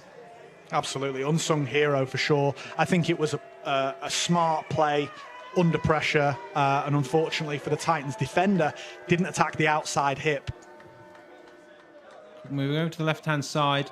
Bauer's going to follow him. Bauer's going to have enough for a first down and a little bit more dragged down by some Manchester Titans. Williams, number 7, has been, one of the key elements here for the defense of the Titans, but not before the Aztecs gained the yardage they needed. And that's been the case realistically all game long. Yeah, and that play we just saw from the Bristol Aztecs there used to be one of their absolute staple plays. You get the running back out on the edge, you pull a good few linemen, you get your fullback, Sean Cook, out to the edge as well, and you just have a mass quantity of massive human beings. And it's just a staple of the old Bristol Aztecs. I wouldn't be surprised if they just continue to have Bauer on the edge like that. So 1st and 10. Bauer goes up the middle. And the Titans bring down for, I'm going to say, a gain of 2 or 3 there, not too much. Just a mess of bodies untangling there.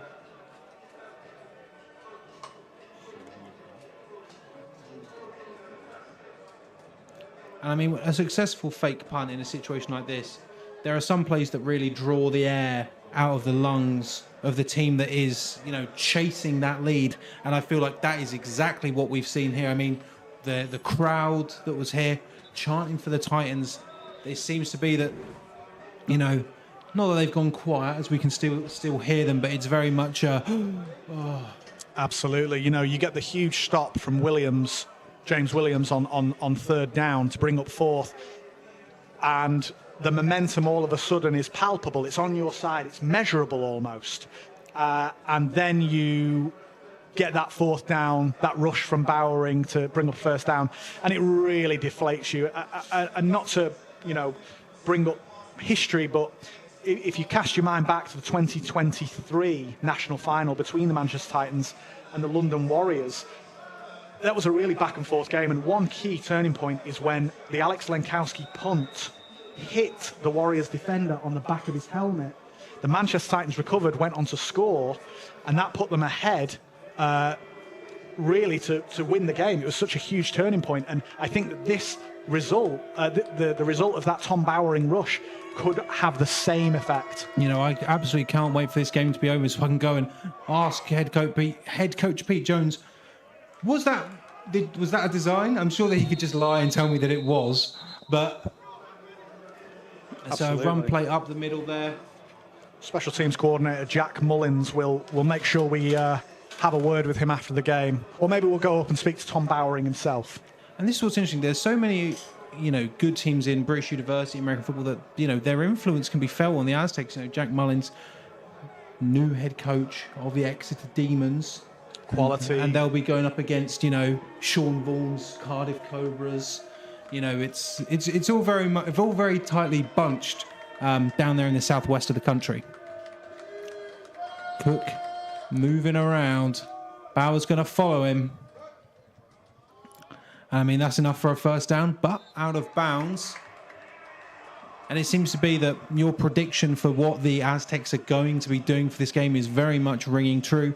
You don't need to put that ball up in the air. You don't need to stress the arm of Gretzinger or stress the DBs over the top when, Bauer and Ampoma, not via Sean Cook, but very much aided by Sean Cook, is just you know, it's pay dirt at the end of the day, and it has been all game long. Yeah, and I think that there's no pressure on the Bristol Aztecs to do anything exciting or interesting here. It's wind clock and win the game. The pressure is on the Titans to do something and make something happen. So it goes to Petrie there. Also, I did once witness Josh Petrie throw for a touchdown, run in a touchdown, and catch a touchdown during a UE Bullets game. The trifecta. Absolutely sensational. You know, I know that he's going to be going back to North Carolina once the British American football season ends. And once again, I'm going to tell you my favourite fun fact about Josh Petrie, that he has a Division II Southern Championship and a Uniball Premiership Championship. And I'm sure there's probably a few people out there that also have that accolade, but I just find it funny that few and far between. Few and far between. So 2nd and 7 here for the Aztecs. Petrie's going to move to the left-hand side. It's going to go to Petrie. And as much as I'd say Petrie probably doesn't have the power of Ampoma, it's very, very nippy. Brought down by Espina, who is also UWE alumni.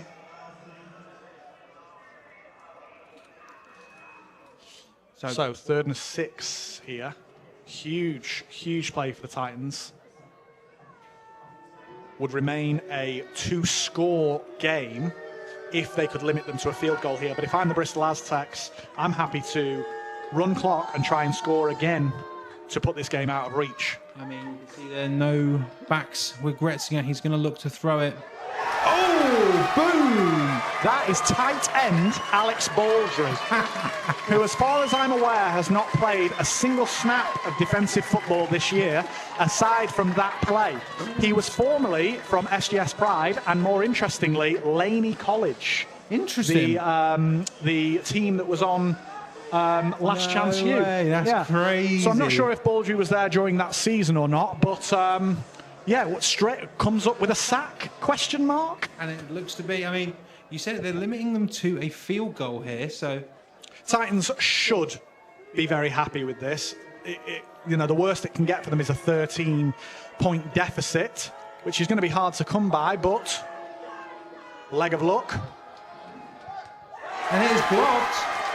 Now ball is scrambling around, but luck dives upon it, and I'd argue that it's not over yet for the Manchester Titans. No, the Titans have got let's be real, they've got a real job on their hands here. But if we were to say the Titans score a deep touchdown early on here in this drive, and they go for an onside kick with the leg of Lenkowski, and they recover, it's not so far-fetched that it's unbelievable. Would it be impressive? Yes, but not impossible. So the Titans now lining up. They know time's not on their side. Martin is going to roll to his right-hand side. Just a short one out there, just over the top. Flag on the play. The area of that flag would suggest to me that there could be a lineman downfield there. Martin needs to be very sensible with the ball here. He will have receiving options, but those windows are going to be tight. When you get to the Premiership and the first down Manchester, must be defensive holding. Or it could have been defensive holding, should I say. When you get to the top level of British American football and you're a quarterback, essentially what you notice is that the margins for error get smaller. So the windows of opportunity to get the ball in at perhaps Division 1 level or at university level, which Charlie Martin is very familiar with his time at UCLan, or now Lancashire. It's going to be hard to kick that habit. Oh, mate, it's so bad. He'll be used to those windows. Over the course of this season, he's getting used to finer margins. I mean, wide open there. Being driven back there, but the referees are going to give forward progress, and it looks like it's going to split the sticks. There's quite a bit of dawdling for the Titans offense here. Yes, there certainly is. I would be a lot considering you're not using these timeouts there, don't get me wrong, they are going quicker than normal, but just not quick enough. I personally think the no-huddle offense is a weapon that British American football teams just do not use enough. Martin is going to step up. Fire one. Just over the head of his... Very risky pass there. I know I keep mentioning Eddie Onamade, but when you're targeting his side, you have to be really certain that, you know, the opportunity is a pretty sure thing. So I can see now. I've just got a message from Bristol Aztecs receiver Chris Green. Oh yeah, and Greener. And he tells me it was not a fake punt. I can tell you now. So thanks, Chris Green.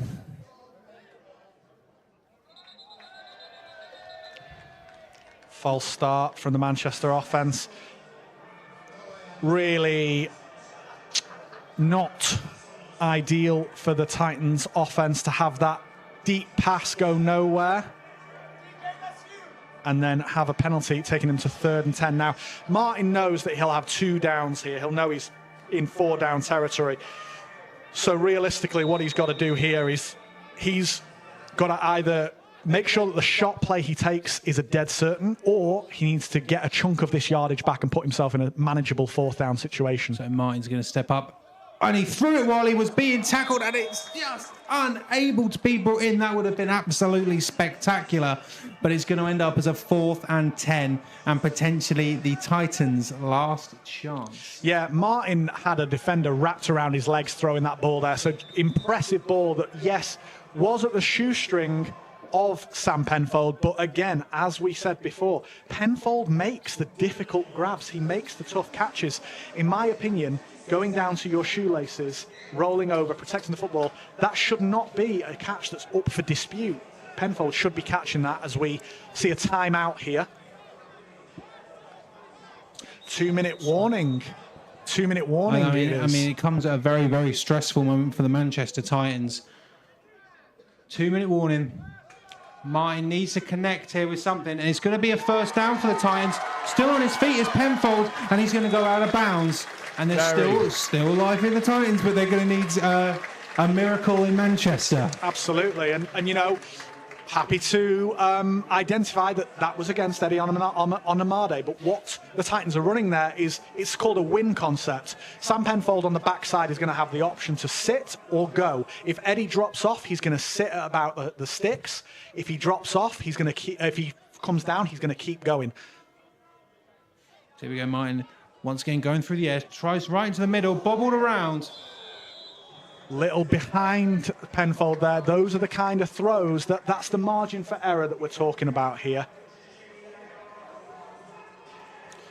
One thing for sure is the Titans cannot keep this ball in bounds. If one of their players or one of their ball carriers is in possession of the football, they need to get out of bounds to stop and preserve the clock, because remember, not only are the Titans looking to score on this drive to put themselves into a good position for the onside kick, but they have to try and go score again. So a timeout called here by the Aztecs. I believe that is their 2nd of the half. But I mean, this is the football that you live for. Realistically, it's down to the wire. It's not over yet. 10 points in it. The Titans. I mean, last week I was at the Wembley Stallions versus the East Kent Mavericks. What an exciting game that was! And I tell you what, the onside kick from East Kent, when they managed to get that late in the 4th, and then the heartbreak of missing that field goal to tie the game and take it to overtime, when they just beaten the London Olympians in overtime the game prior. You know, realistically, it's not out of the realm of possibility that we could see something here.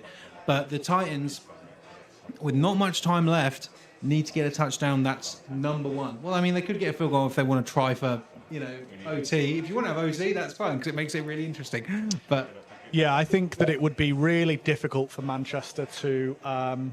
Oh, sorry, we've got a time check here. 1:30 left. 1 minute 30 seconds left. I believe the Titans have 2, or maybe even all 3 timeouts. I'm fairly. From my recollection, I think the Titans have got all 3. Okay. So a touchdown is mandatory here for the Titans. They could go for a field goal. I don't believe that's what they'll do.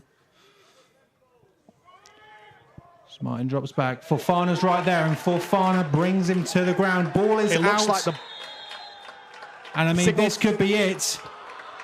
And it is Aztecs football, and it looks to me that the Aztecs will be flagged. 2 flags fly in, but I think they're going to be after the play was over. Yeah. Fauna comes in, makes the play. And Carlson Charles, number 92, looks to have come up with that ball and realistically push the Aztecs to another meeting with the London... Sorry, that's really harsh of me to say. To either the London Warriors or the Coventry Phoenix. Sorry about that, Coventry. It's really bad. I'm sure you're used to the DMs and the messages from people all around the country. It's just not a good look when Depth Chart Sports has officially partnered with the Coventry Phoenix. So I'm sorry, Coventry. I mean, imagine if Coventry won tomorrow. That'd be fantastic, but... Getting the call from the referee here. Unsportsmanlike conduct from Bristol. I do believe that the defence for the Manchester Titans is coming on the field. So, yes, it is Bristol Aztecs ball. You would expect the Bristol Aztecs won't take knees here because the Manchester Titans have 3 timeouts. So I would expect to see 3 run plays. And if they get a first down, then the game is over. Even if the Manchester Titans were to get a stop here, time on the clock left would likely not be enough for them to score and then score again. So, yeah. I mean, realistically, when you look at this game, there was so little turnovers that it was bound to be the key that would take one of these teams to victory. I mean, you could have a blocked punt, but obviously that would, unless there's something going on where the receiving team had touched it beforehand. But I mean, a fumble to potentially wrap this game up, I can't say that it's much of a surprise, and it's simple football. Don't turn the ball over. Yeah, and the protection for both quarterbacks today has been relatively okay. We have seen a little bit of pressure. Gretzinger and Martin have both rolled out. They've both been sacked. But just that one play there, devastating for the Titans, and just seals the deal, really, for Bristol. Titans take their time out to stop the clock and just try and make something happen, as Bristol gained about 3 yards on that play through Emmanuel Bauer. So 2nd and 8. Again, let's say something does happen and we get to coin the phrase "the miracle in Manchester." But I mean, that's what it's going to take here for the Titans to get something going. But if we sort of look at this game so far and how it's been, I mean, the run game of the Aztecs is what has got them into this position. This is what has got them, being able to make the journey up to Coventry, to have the redemption of the last year. I mean, coming off that draw with the Warriors, realistically, I feel like every year someone will say this is the Aztecs year. But yeah, they've got to now answer the question, because what else do they need to do to beat the Warriors? And that's going to be it. I think that's going to be a first down, and it's going to be Bauer who's got it, and that is going to send the Aztecs to Coventry. And that formidable run game of the Aztecs is essentially going to play into the strength also of the London Warriors, who have a formidable box defense themselves. The defensive line for the Warriors is genuinely obscene. And they have a plethora, a foray of linebackers who are behind them, who are really strong in run support, athletic enough to play out in the pass. So the fact that the previous game between the London Warriors and the Bristol Aztecs was a tie sets up for, if what we believe will happen, that the Warriors will turn over the Coventry Phoenix tomorrow, it sets up for what will be their 3rd meeting of the year, but arguably the most interesting of all of them.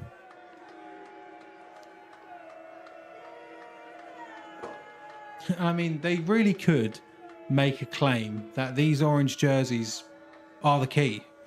They really, really could. A draw with the Warriors, and now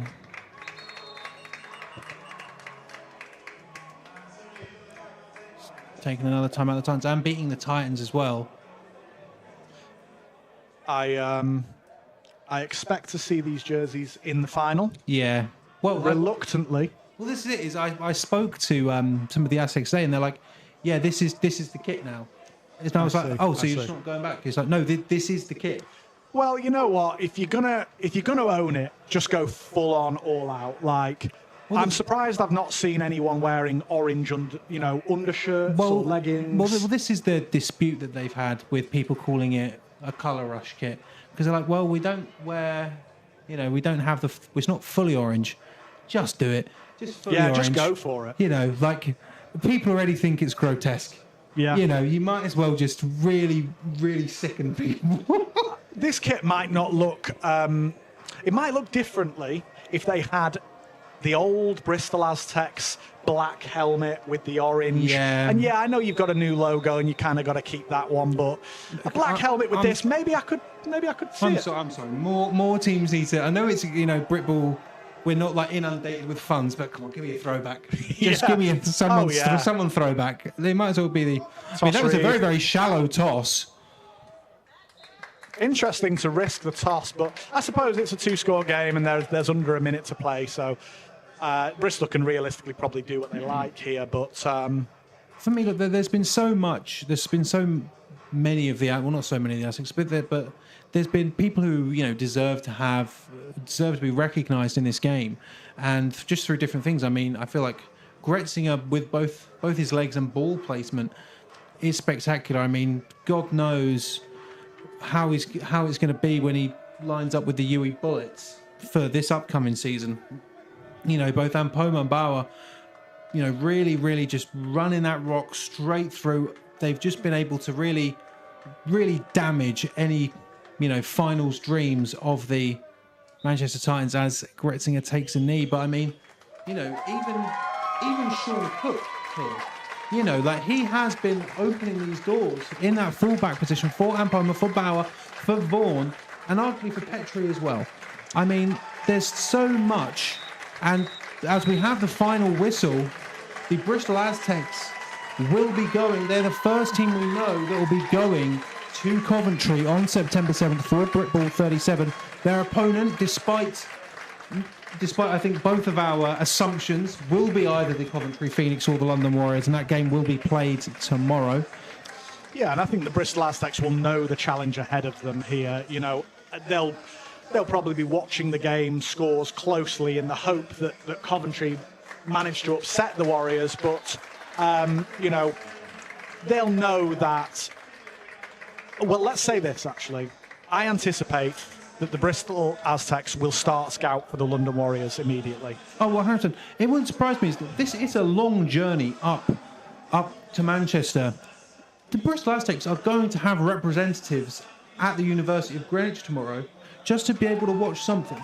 Absolutely. I wouldn't be surprised if plenty of the players and coaches, with this game being on a Saturday, take the trip themselves 100% to go and watch that game and see how the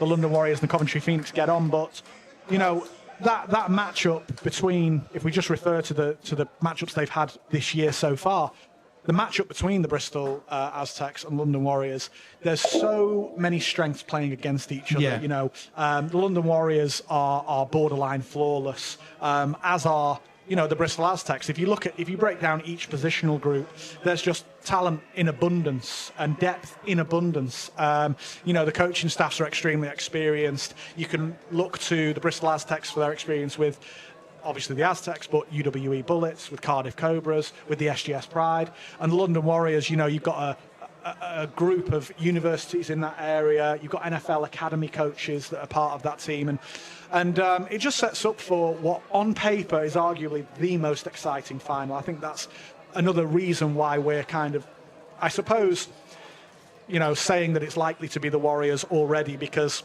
talent, yes, coaching staff, yes, but also the fact that that's the final that probably the average neutral partied person wants to see. For me, the only storyline I can see for the Coventry Phoenix going into facing the Aztecs is who is the best team to wear predominantly orange. That is the only thing that I can think of. No, I'm kidding, because I do like the Coventry Phoenix, but it's It's London Warriors, and Yeah. And all respect to Coventry, they're no slouches. They're in the playoffs of the Premiership.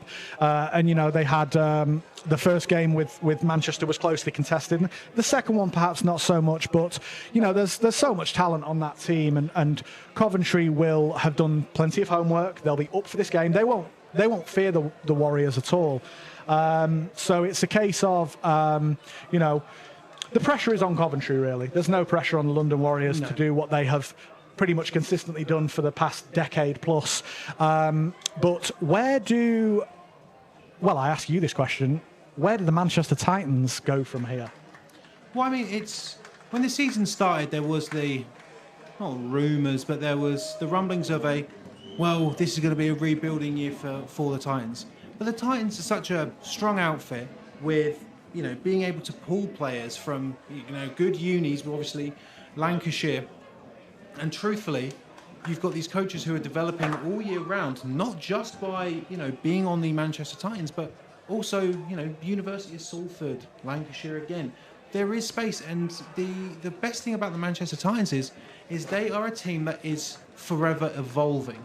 And it's gonna reach a point where these teams from the south are, they're not going to be able to keep up anymore. This is the second year in a row that we've seen two southern representatives in the Brit Bowl final, and I personally don't think that that's going to be a trend that continues going forward. But I mean, I feel like it's going to take something large to both knock off the Warriors, but then also to get the Aztecs over that hump. But then I feel like there's going to be... Basically, I feel like if the Aztecs win, I feel like there's almost going to be a grand resetting of the Premiership. We've got teams coming up, and especially in the north, you've got Scunthorpe and you've got Merseyside. You've got potentially the Wembley Stallions if they manage to beat Hearts on the 31st. Because of those two teams now coming up, the Prem North is a completely different beast. But as far as I'm concerned, the Manchester Titans are still going to be the kings of the north, despite the fact that the Coventry Phoenix, I think, have got the key pieces to do it, but I think they just need to have a little bit more time in the oven. I mean, as far as I'm concerned, George Hatfield, the QB for the Coventry Phoenix, one of the best, sort of traditional quarterbacks you've ever seen. He's a big man and he can run through people if he wants to. However, I don't think that this year is going to be the Coventry Phoenix's year. Don't get me wrong. I think if they can bring in some key pieces next year, the Coventry Phoenix realistically could come home with the Northern Premiership title. But going into, if we're talking about Brit Bowl 38, don't ask me about that. I don't know. Yeah, so you can keep up to date with the scores on, I believe, London Warriors social media and perhaps the Coventry Phoenix social media tomorrow to see how that semi-final goes, taking part in Greenwich. And then there is also the GB Women's taking on Finland at Butts Park in Coventry, which I believe kicks off at 12. Yeah, so that will be live streamed. You'll be able to watch that, I believe. Yes, I certainly hope so. Yeah, or even better, head on down to that game, go and support the GB Women's. And I think other than that, it sets up for a national final. Bristol Aztecs confirmed. London Warriors or Coventry Phoenix. It's down to those teams to stake their claim. But other than that, thank you so much for joining me in the booth today, Tebs. It's a privilege to be with an ELF commentator.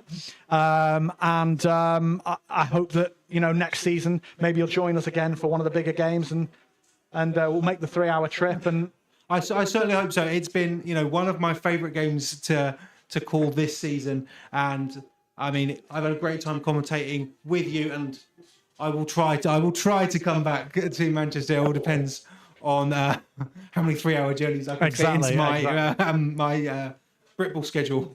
Perfect. Well, thanks so much for joining us today, guys. Final score of today's game: Bristol Aztecs 38, Manchester Titans 28, pushing the Aztecs onto the national final on the 7th of September. Take care.